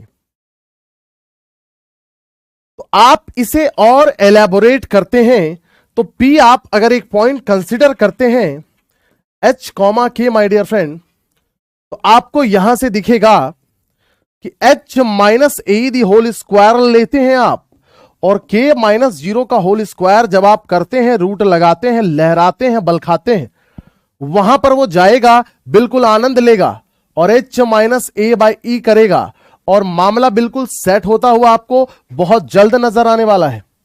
दोनों तरफ जब हम स्क्वायरिंग कर देंगे चीजें बहुत साफ हो जाएंगी। जब दोनों तरफ हम स्क्वायरिंग करेंगे ना दोस्त, तो चीजें बहुत साफ हो जाएगी। H स्क्वायर प्लस ए स्क्वायर ई स्क्वायर माइनस 2AEH हो जाएगा, K स्क्वायर हो जाएगा, E स्क्वायर हो जाएगा, H स्क्वायर हो जाएगा, a square by e square minus 2AH by e हो जाएगा। मामला बिल्कुल सेट होता हुआ नजर आएगा। यहां से मेरे प्यारे दोस्तों H स्क्वायर ए स्क्वायर ई स्क्वायर होगा, माइनस 2AEH हो जाएगा, K स्क्वायर मेरे प्यारे दोस्तों E स्क्वायर H स्क्वायर हो जाएगा। ये कट जाएगा, बिल्कुल साफ साफ शीशे की तरह हो जाएगा।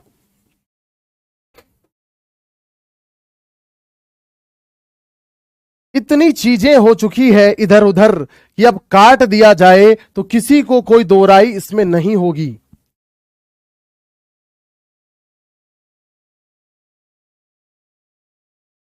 अब इधर देखा जाए तो H square plus K square बचता है मेरे प्यारे दोस्तों, और H स्क्वायर में इधर ले आएंगे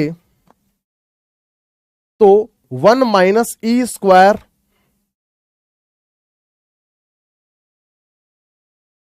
प्लस K स्क्वायर बचेगा मेरे प्यारे दोस्तों, और उधर लेके जाएंगे तो A square 1 minus E square हो जाएगा। इतना सा चीज अब आ चुका है। किसी को कोई दिक्कत हो तो मुझे बता दो, नहीं दिक्कत होगी। अब हम देखो क्या करेंगे, divide by A square into 1 minus E square on both sides my dear friend. दोनों साइड जब डिवाइड करते हैं ना तो हालात बिल्कुल बदल जाते हैं। H square by A square हो जाएगा, 1 माइनस स्क्वायर कट जाएगा, K square by A square into 1 minus E square हो जाएगा, बराबर 1 हो जाएगा माय डियर फ्रेंड। क्या बात क्लियर है? क्या बात आपको शीशे की तरह साफ लग रही है? ये बता दो ऐसा हुआ कि नहीं हुआ। अब आप ध्यान से देखेंगे आपको सब कुछ समझ आने लगेगा। ये जो फैक्टर है दिस वाला factor is known as B square, and B square is nothing but A square into 1 minus E square. हम बी स्क्वायर एक नया टर्म लिख देंगे, इसके बदले हम क्या लिख सकते हैं, ए स्क्वायर इंटू 1 माइनस स्क्वायर। अब ध्यान से देखें, समझें और समझने की कोशिश करेंगे। ये जो लेंथ है यहां से यहां ये बी है, और यहां से यहां जो लेंथ है वो ए है। ये एक वर्टेक्स है आपका a,0, ये दूसरा वर्टेक्स है v डैश माइनस a,0। ये आपका b है माइनर एक्सिस के वर्टेक्स 0,b, और ये आपका है b डैश। ठीक है मेरे प्यारे दोस्तों, बी स्क्वायर बराबर फाइनली आ रहा है ए square into 1 minus E square. अब फिर से हम एच के को रिप्लेस कर देंगे किससे, ए स्क्वायर एक्स स्क्वायर से, और के को Y square by B square is equal to 1। ये इलिप्स की फॉर्मेशन होती है। यहां पर ध्यान देने वाली बात जो है वो ये है कि ए आपका बी से बड़ा अगर होगा तो सरजी हॉरिजॉन्टल इलिप्स का निर्माण होगा। मतलब सर जी इलिप्स कुछ ऐसा दिखने वाला है आपको।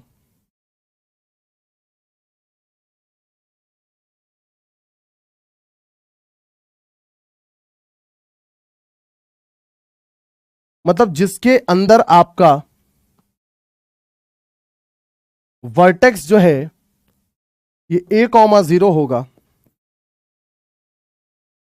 ये सेंटर ऑफ द इलिप्स है सी, और वो वर्टेक्स था, सॉरी ये वर्टेक्स, ये सेंटर, ठीक। और अगर ऐसा हो जाए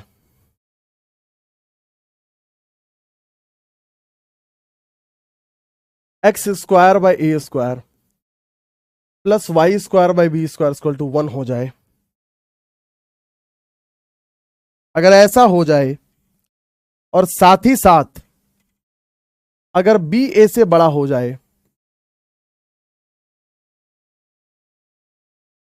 तो वर्टिकल एलिप्स की निर्माण होगी।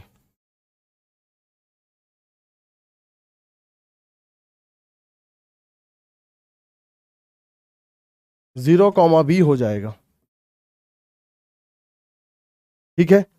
ये हुआ हॉरिजॉन्टल इलिप्स, ये हुआ वर्टिकल इलिप्स। क्या चीजें साफ है, शीशे की तरह सब कुछ साफ है। अब देखिए इलिप्स के अंदर जो सारी चीजें हैं मैं वो लिख दूं। फोकस जो है एक होता है एक बराबर, एक फोकस होता है a,0 एंड दूसरा फोकस होता है -a,0। एक वर्टेक्स होता है a,0 और दूसरा वर्टेक्स होता है -a,0। जहां तक हम डायरेक्ट्रिक्स की बात करते हैं तो x बराबर plus minus a by E. Latus rectum के लेंथ की बात करते हैं तो 2b स्क्वायर बाय a हो जाएगा।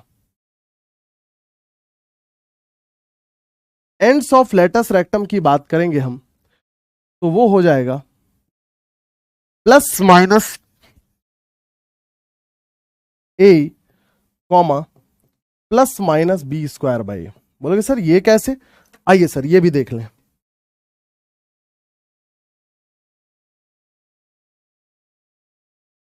एक लेटस रेक्टम परपेंडिकुलर जो फोकस से पास होगा ये होगा, और दूसरा ये होगा, तो ए ही है, ये कितना हो जाएगा टोटल 2b स्क्वायर बाई, तो a,b स्क्वायर बाई, ये होगा a, minus B square by, ये होगा minus a,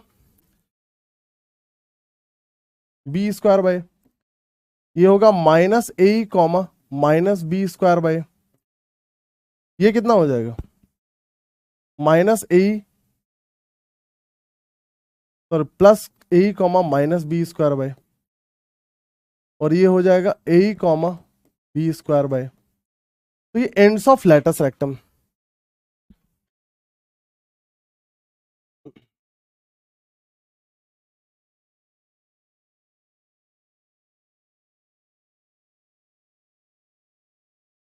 equation of major axis यहां भी वही है, वाई बराबर 0, X axis the major axis. तो ये सारी बातें थी, आपको समझ आ रही होगी। आपको कोई तकलीफ अगर लगता है ना तो आप बिल्कुल खुलकर बताएं, नहीं आपको लगेगा, मुझे पता है।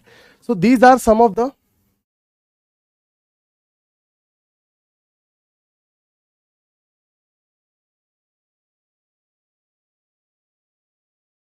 Terminologies of ellipse. यहां एक इंपॉर्टेंट बात यह है कि बी स्क्वायर बराबर A square 1 minus E square होगा, या ई स्क्वायर लिख सकते हैं 1 minus B square by A square,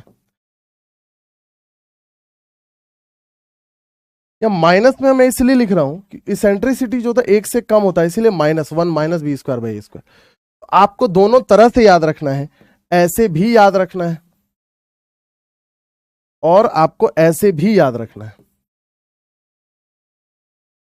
ये दोनों फॉर्मेट आपको याद रखना है अच्छे से, ठीक है। आइए देखें सवाल, कह रहा है find the coordinates of the foci the vertices and length of major axis. Length of major axis कितना होगा, मेजर एक्सिस का लेंथ आधा ए आधा ए, 2a हो जाता है। मेजर एक्सिस का लेंथ भी लिख दो इधर।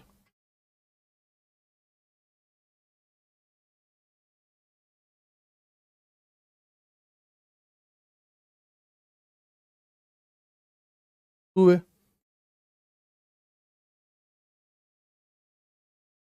2b। तो हम यहां जो भी इलिप्स पढ़ रहे हैं वो कैसा इलिप्स पढ़ रहे हैं?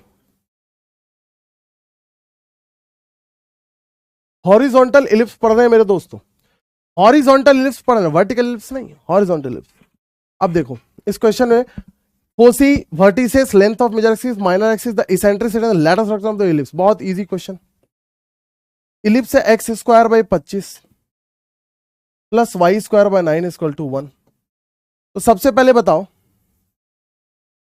ए स्क्वायर 25 है और बी स्क्वायर 9 है, तो ए बराबर क्या हो जाएगा +-5 और बी बराबर क्या हो जाएगा +-3। तो बताओ इसेंट्रिसिटी कितना हो जाएगा? √1 minus B square by A square.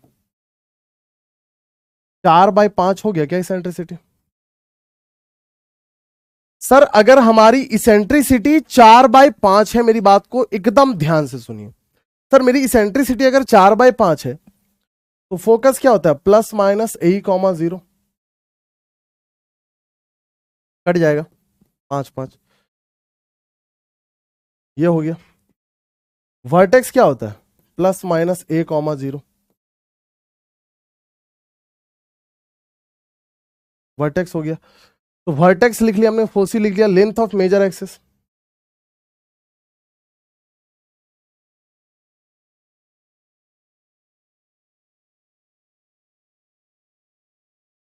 Ten होगा। लेंथ ऑफ माइनर एक्सिस कितना हो जाएगा? 6 हो जाएगा। इसेंट्रिसिटी तो हमने लिख ही लिया है। एंड लेटस रेक्टम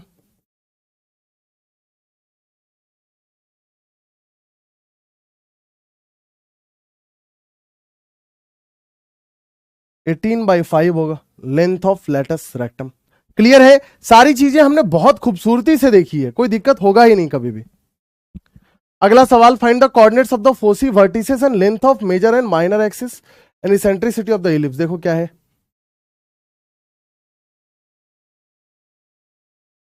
36 से डिवाइड कर दो।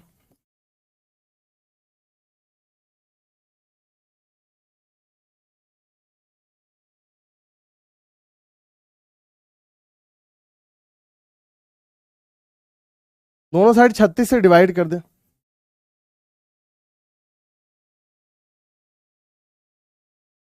ये देखो कैसा इलिप्स बन रहा है, ये आपका वर्टिकल इलिप्स है, क्योंकि ए स्क्वायर से बड़ा क्या है बी, ए से बड़ा बी है।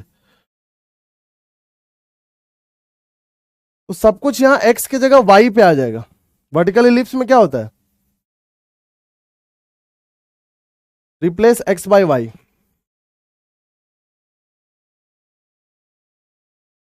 बताओ फोसी क्या हो जाएगा 0 ± BE, replace X by Y और ए बाई बी।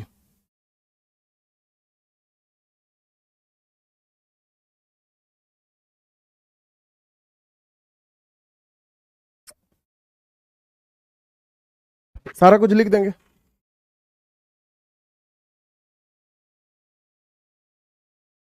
सबसे पहले तो इसेंट्रिसिटी निकालो।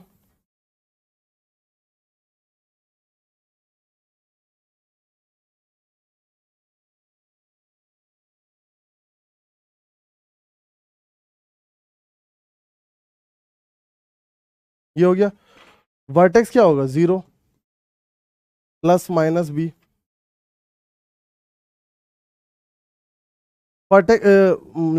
फोकस वर्टेक्स निकल गया।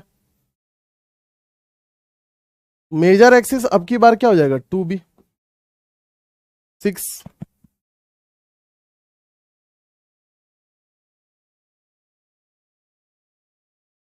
फोर हो जाएगा।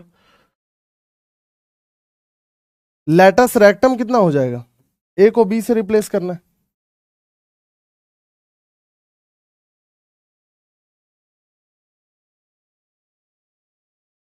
(8/3) समझ रहे, ये वर्टिकल इलिप्स के हिसाब से हमें चीजें लिखनी थी, बस यही फर्क था। आगे देखें, find the equation of ellipse whose vertices are. देखा जाए क्या कह रहा है क्वेश्चन, यहां पर हमें इलिप्स की इक्वेशन लिखनी है जिसके वर्टिसेस कितने दिए हुए हैं 13,0 -13,0 और फोकस क्या है 5,0। हमें इक्वेशन ऑफ इलिप्स लिखना है। आप देखिए, आपको जानना है ये हमारा सेंटर है 0 0। सेंटर से फोकस की दूरी कितनी होती है ए 5 और सी भी ए होता है, ये 13। तो ए 13 है, ए 5 है, तो ई कितना होगा 5/13। इसेंट्रिसिटी निकल गया, इसेंट्रिसिटी निकल गया भाई। अब देखो ई स्क्वायर बराबर हमने क्या लिखा था, बी स्क्वायर बराबर A square 1 minus E square लिखा था क्या।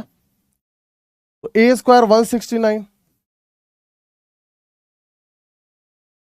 169 कट जाएगा, तो बी स्क्वायर 144 आ रहा है।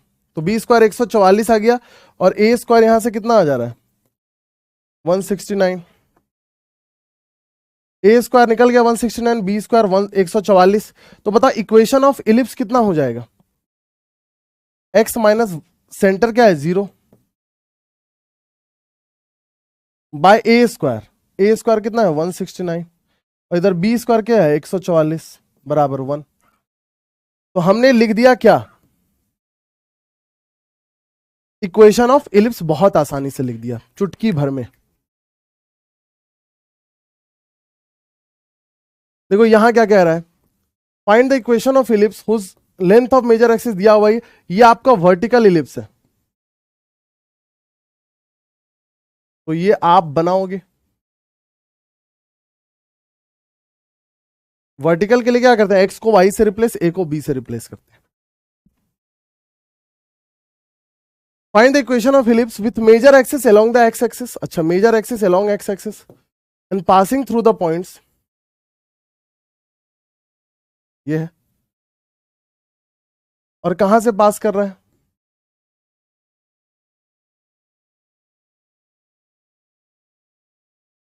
तो बताओ।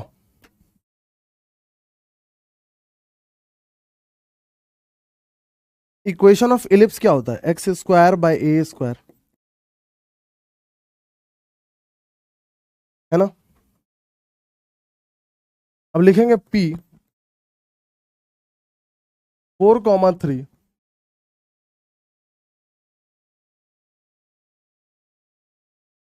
सेटिस्फाइज इक्वेशन 1, इसको सेटिस्फाई कर रहा है।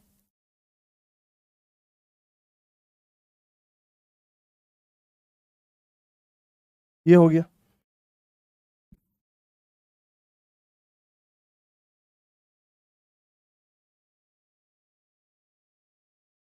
सोलह बी स्क्वायर,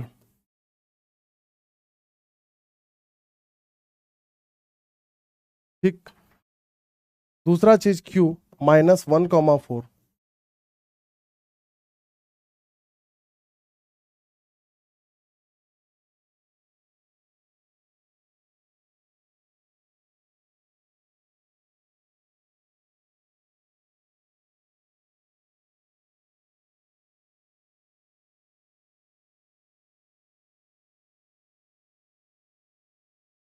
ठीक। अब यहां से क्या करते हैं, इक्वेटिंग इक्वेशन 2 एंड 3, 2 और 3 को इक्वेट करेंगे, ए स्क्वायर बी स्क्वायर दोनों तरफ इक्वेट होगा। तो 16b square plus 9a square equal to B square plus 16a square. 15b square, 16 में 9 गया, 7a स्क्वायर। तो यहां से क्या देखने को मिला हमें कि बी स्क्वायर बराबर कितना हो गया 7/15 a स्क्वायर हो रहा है। अच्छा, मतलब इसमें रख दो,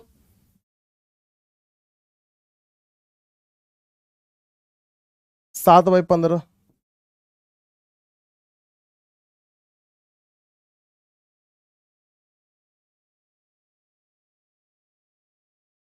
ठीक हो गया। दिस थ्रू द पॉइंट -1,4, देखो फिगर कैसा बनेगा।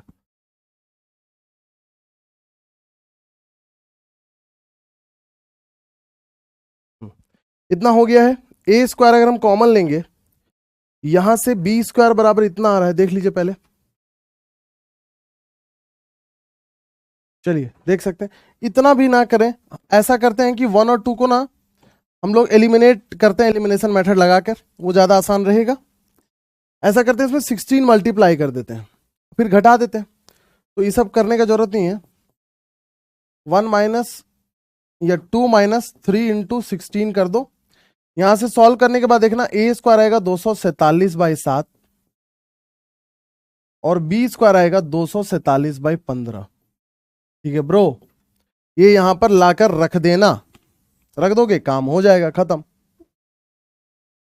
तो 7/247 एक्स स्क्वायर 15/247 वाई स्क्वायर बराबर 1 आ जाएगा।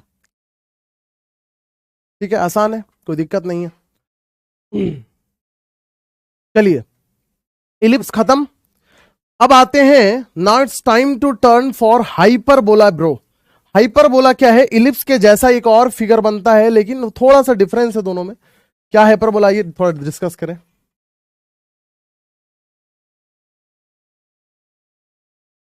सेंटर, एक फोकस, फोकस के अंदर वर्टेक्स है, जबकि इलिप्स में वर्टेक्स बाहर था।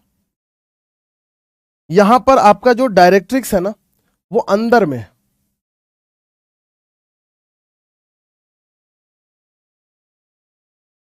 -a/x बराबर a/, फोकस a,0, यहां हो जाएगा -a,0, वर्टेक्स हो जाएगा -a,0, इधर हो जाएगा a,0 और सेंटर है 0 0। देखो, इससे पहले इलिप्स में एक और चीज हम मेंशन कर देते हैं, थोड़ा ध्यान से देखना। इलिप्स का एक और डेफिनेशन होता है। क्या डेफिनेशन होता है, सुनिएगा। कोई भी जो इलिप्स होता है ना, इसके अंदर दो फोकस है, एस और एस डैश, ये सेंटर। तो इलिप्स पे कोई भी बाहरी पॉइंट जो होता है ना, उससे दोनों फोकस की जो दूरी होती है, कहीं से भी लें, यहां से लें, ये यहां से लें, दोनों फोकस की जो दूरी होती है वो ऑलवेज कांस्टेंट होती है। मतलब कहने का कि PS plus PS dash is always constant and is equal to 2a। ये सेकेंड डेफिनेशन ऑफ इलिप्स।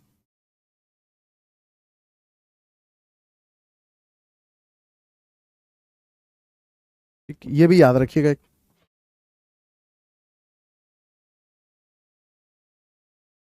आइए हाइपरबोला थोड़ा ध्यान से देखें। ये रहा हाइपरबोला।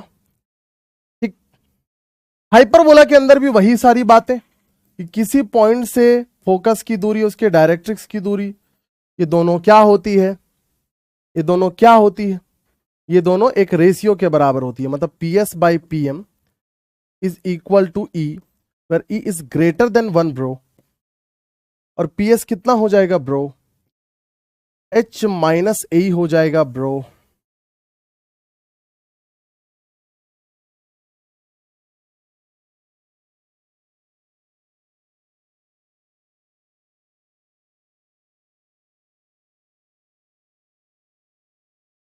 दोनों तरफ स्क्वायर कर देंगे।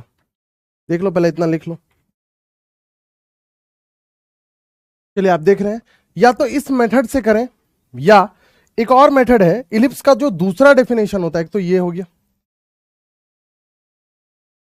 एक सेकेंड डेफिनेशन ऑफ हाइपरबोला होता है।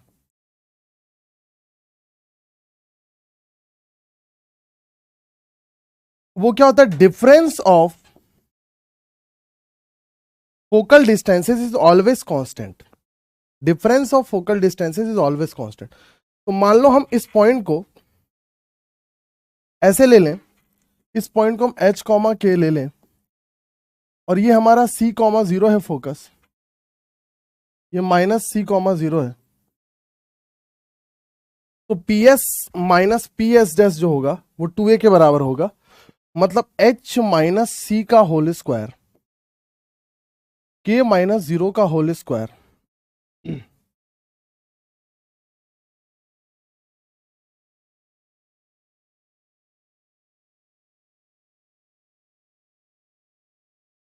यहां से भी सॉल्व करने के बाद फाइनली आपको जो मिलने वाला है वो मिलेगा x² / a² - y² / b² = 1। ये हाइपरबोला का इक्वेशन होगा। और यहाँ सब कुछ इलिप्स के जैसा रहेगा, बस एक डिफरेंस होगा कि सेंट्रिसिटी 1 प्लस हो जाएगा B square by square, minus नहीं। बाद बाकी सब चीज सेम है, हर तरह का चीज सेम है। सेंटर से फोकस की दूरी भी ए ही है, वर्टेक्स की दूरी ए है, समझ रहे हैं, हर चीज सेम है, कोई दिक्कत नहीं है। यहां से अब आप छोटे मोटे प्रॉब्लम्स हैं, एक बार आप बनाइएगा। ज्यादा प्रॉब्लम्स आज हम हाइपरबोला पे नहीं करेंगे, अगले क्लास में करेंगे। आप एक बार ट्राई कीजिएगा, ये सारे प्रॉब्लम्स बहुत आसान आसान है। अभी हटाओ, हम डिस्कस करेंगे डायरेक्ट हाइपरबोला में। बस आपको अभी डेफिनेशन समझना था। हम क्वेश्चंस जो नेक्स्ट सीरीज में करेंगे, नेक्स्ट लेक्चर में, वहां पर हम बहुत डिटेल में डिस्कस करेंगे। आइए इस क्वेश्चन को देखें, नहीं तो ज्यादा आज खिचड़ी हो जाएगा। The focus of a parabolic mirror is at a distance of 5। कितने दूर पे है आपका फोकस? 5 पे। मतलब ए कितना दिया हुआ है? 5। तो बताओ ये जो पैराबोला है कैसा दिख रहा है? Y square equal to 4ax, 20x हो जाएगा। और ये x की दूरी कितनी दी हुई है? 45।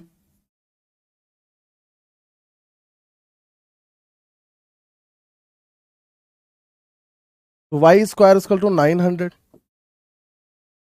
And y equal to plus minus 30।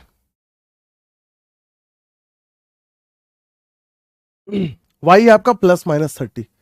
तो बताओ ये कोऑर्डिनेट कितना हो जाएगा?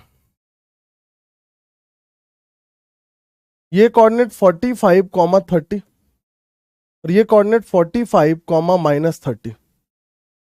ठीक है। Find the distance A B. तो ए बी कितना हो जाएगा?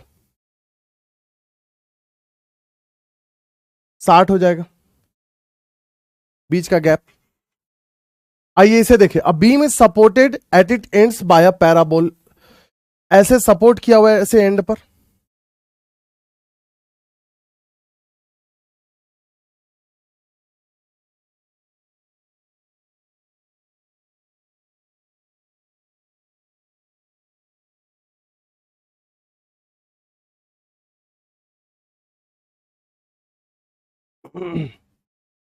ठीक,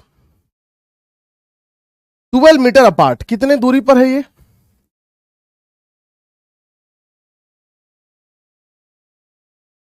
since the load is concentrated at it centre. Beam पहले ऐसा था, initially the beam was like this only. तो लोड कहां कंसंट्रेटेड था? यहां पर सेंटर पे। तो सेंटर पे जैसे ही लोड आया तो ये डिफ्लेक्शन हो गया, बीम जो है नीचे सैग कर गया। और कितने से सैग कर गया? तो ये 3 सेंटीमीटर, मतलब 3/100 मीटर सैग कर गया। बताओ अगर यहां पर हम ओरिजिन कंसीडर करें तो ये 6 दूरी होगा। और ये पैराबोलिक जो सैग कर रहा है ये कहां से पास कर रहा है? 6,3/100। How far from the centre is the deflection? 1 centimetre. तो बताओ ये वाई स्क्वायर बराबर पहले क्या हो जाएगा? 4ax। तो वाई कितना हो जाएगा? 9/100। 4ax कितना हो जाएगा? 6।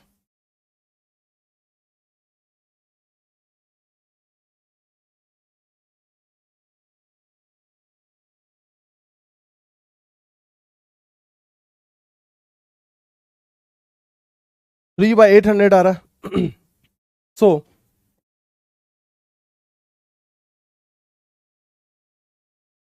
फोर ए कितना आ जाएगा? 3/200 इंटू एक्स। तो कह रहा है how far from the centre is the deflection 1 centimetre. जब डिफ्लेक्शन 1 सेंटीमीटर का होगा तो 1/100 मीटर का, तो ये कितना दूरी होगा? एक्स।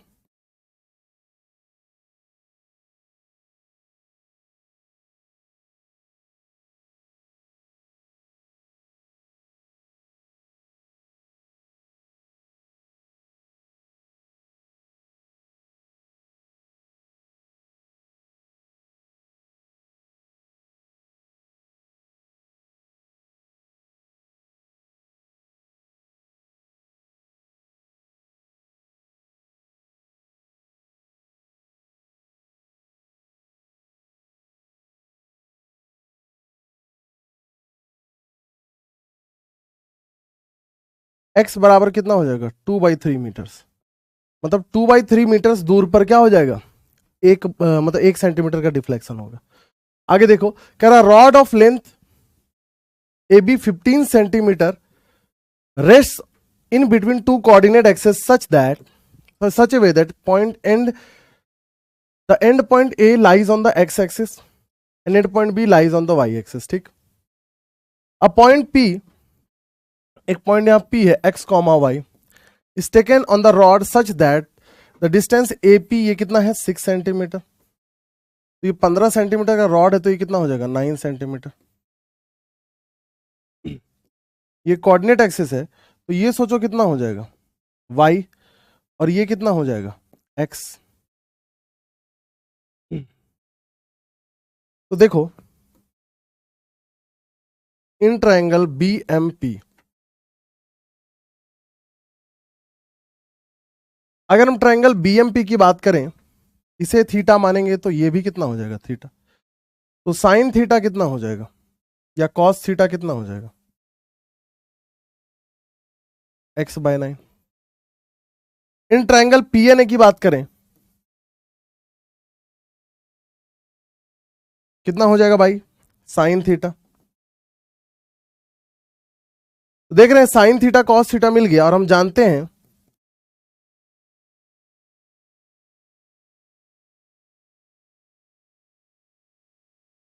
x²/9² plus y²/6² = 1।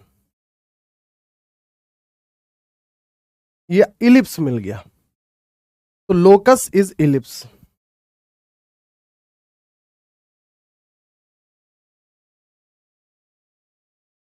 तो आज के इस लेक्चर में अपन इतना ही रहने देते हैं, और मुझे पूरी उम्मीद है कि सारे बच्चे जो आज यहां पर थे उन्हें बहुत अच्छे से पैराबोला, सर्कल, इलिप्स, हाइपरबोला समझ आएगा। हाइपरबोला के क्वेश्चंस अगले क्लास में हम डिटेल में करेंगे, और हाइपरबोला और डिस्कस करेंगे डिटेल में, तो आपको और अच्छे से समझ आएगा। चलिए फिर मिलेंगे हम लोग नेक्स्ट लेक्चर में, तब तक के लिए thank you and all the very best.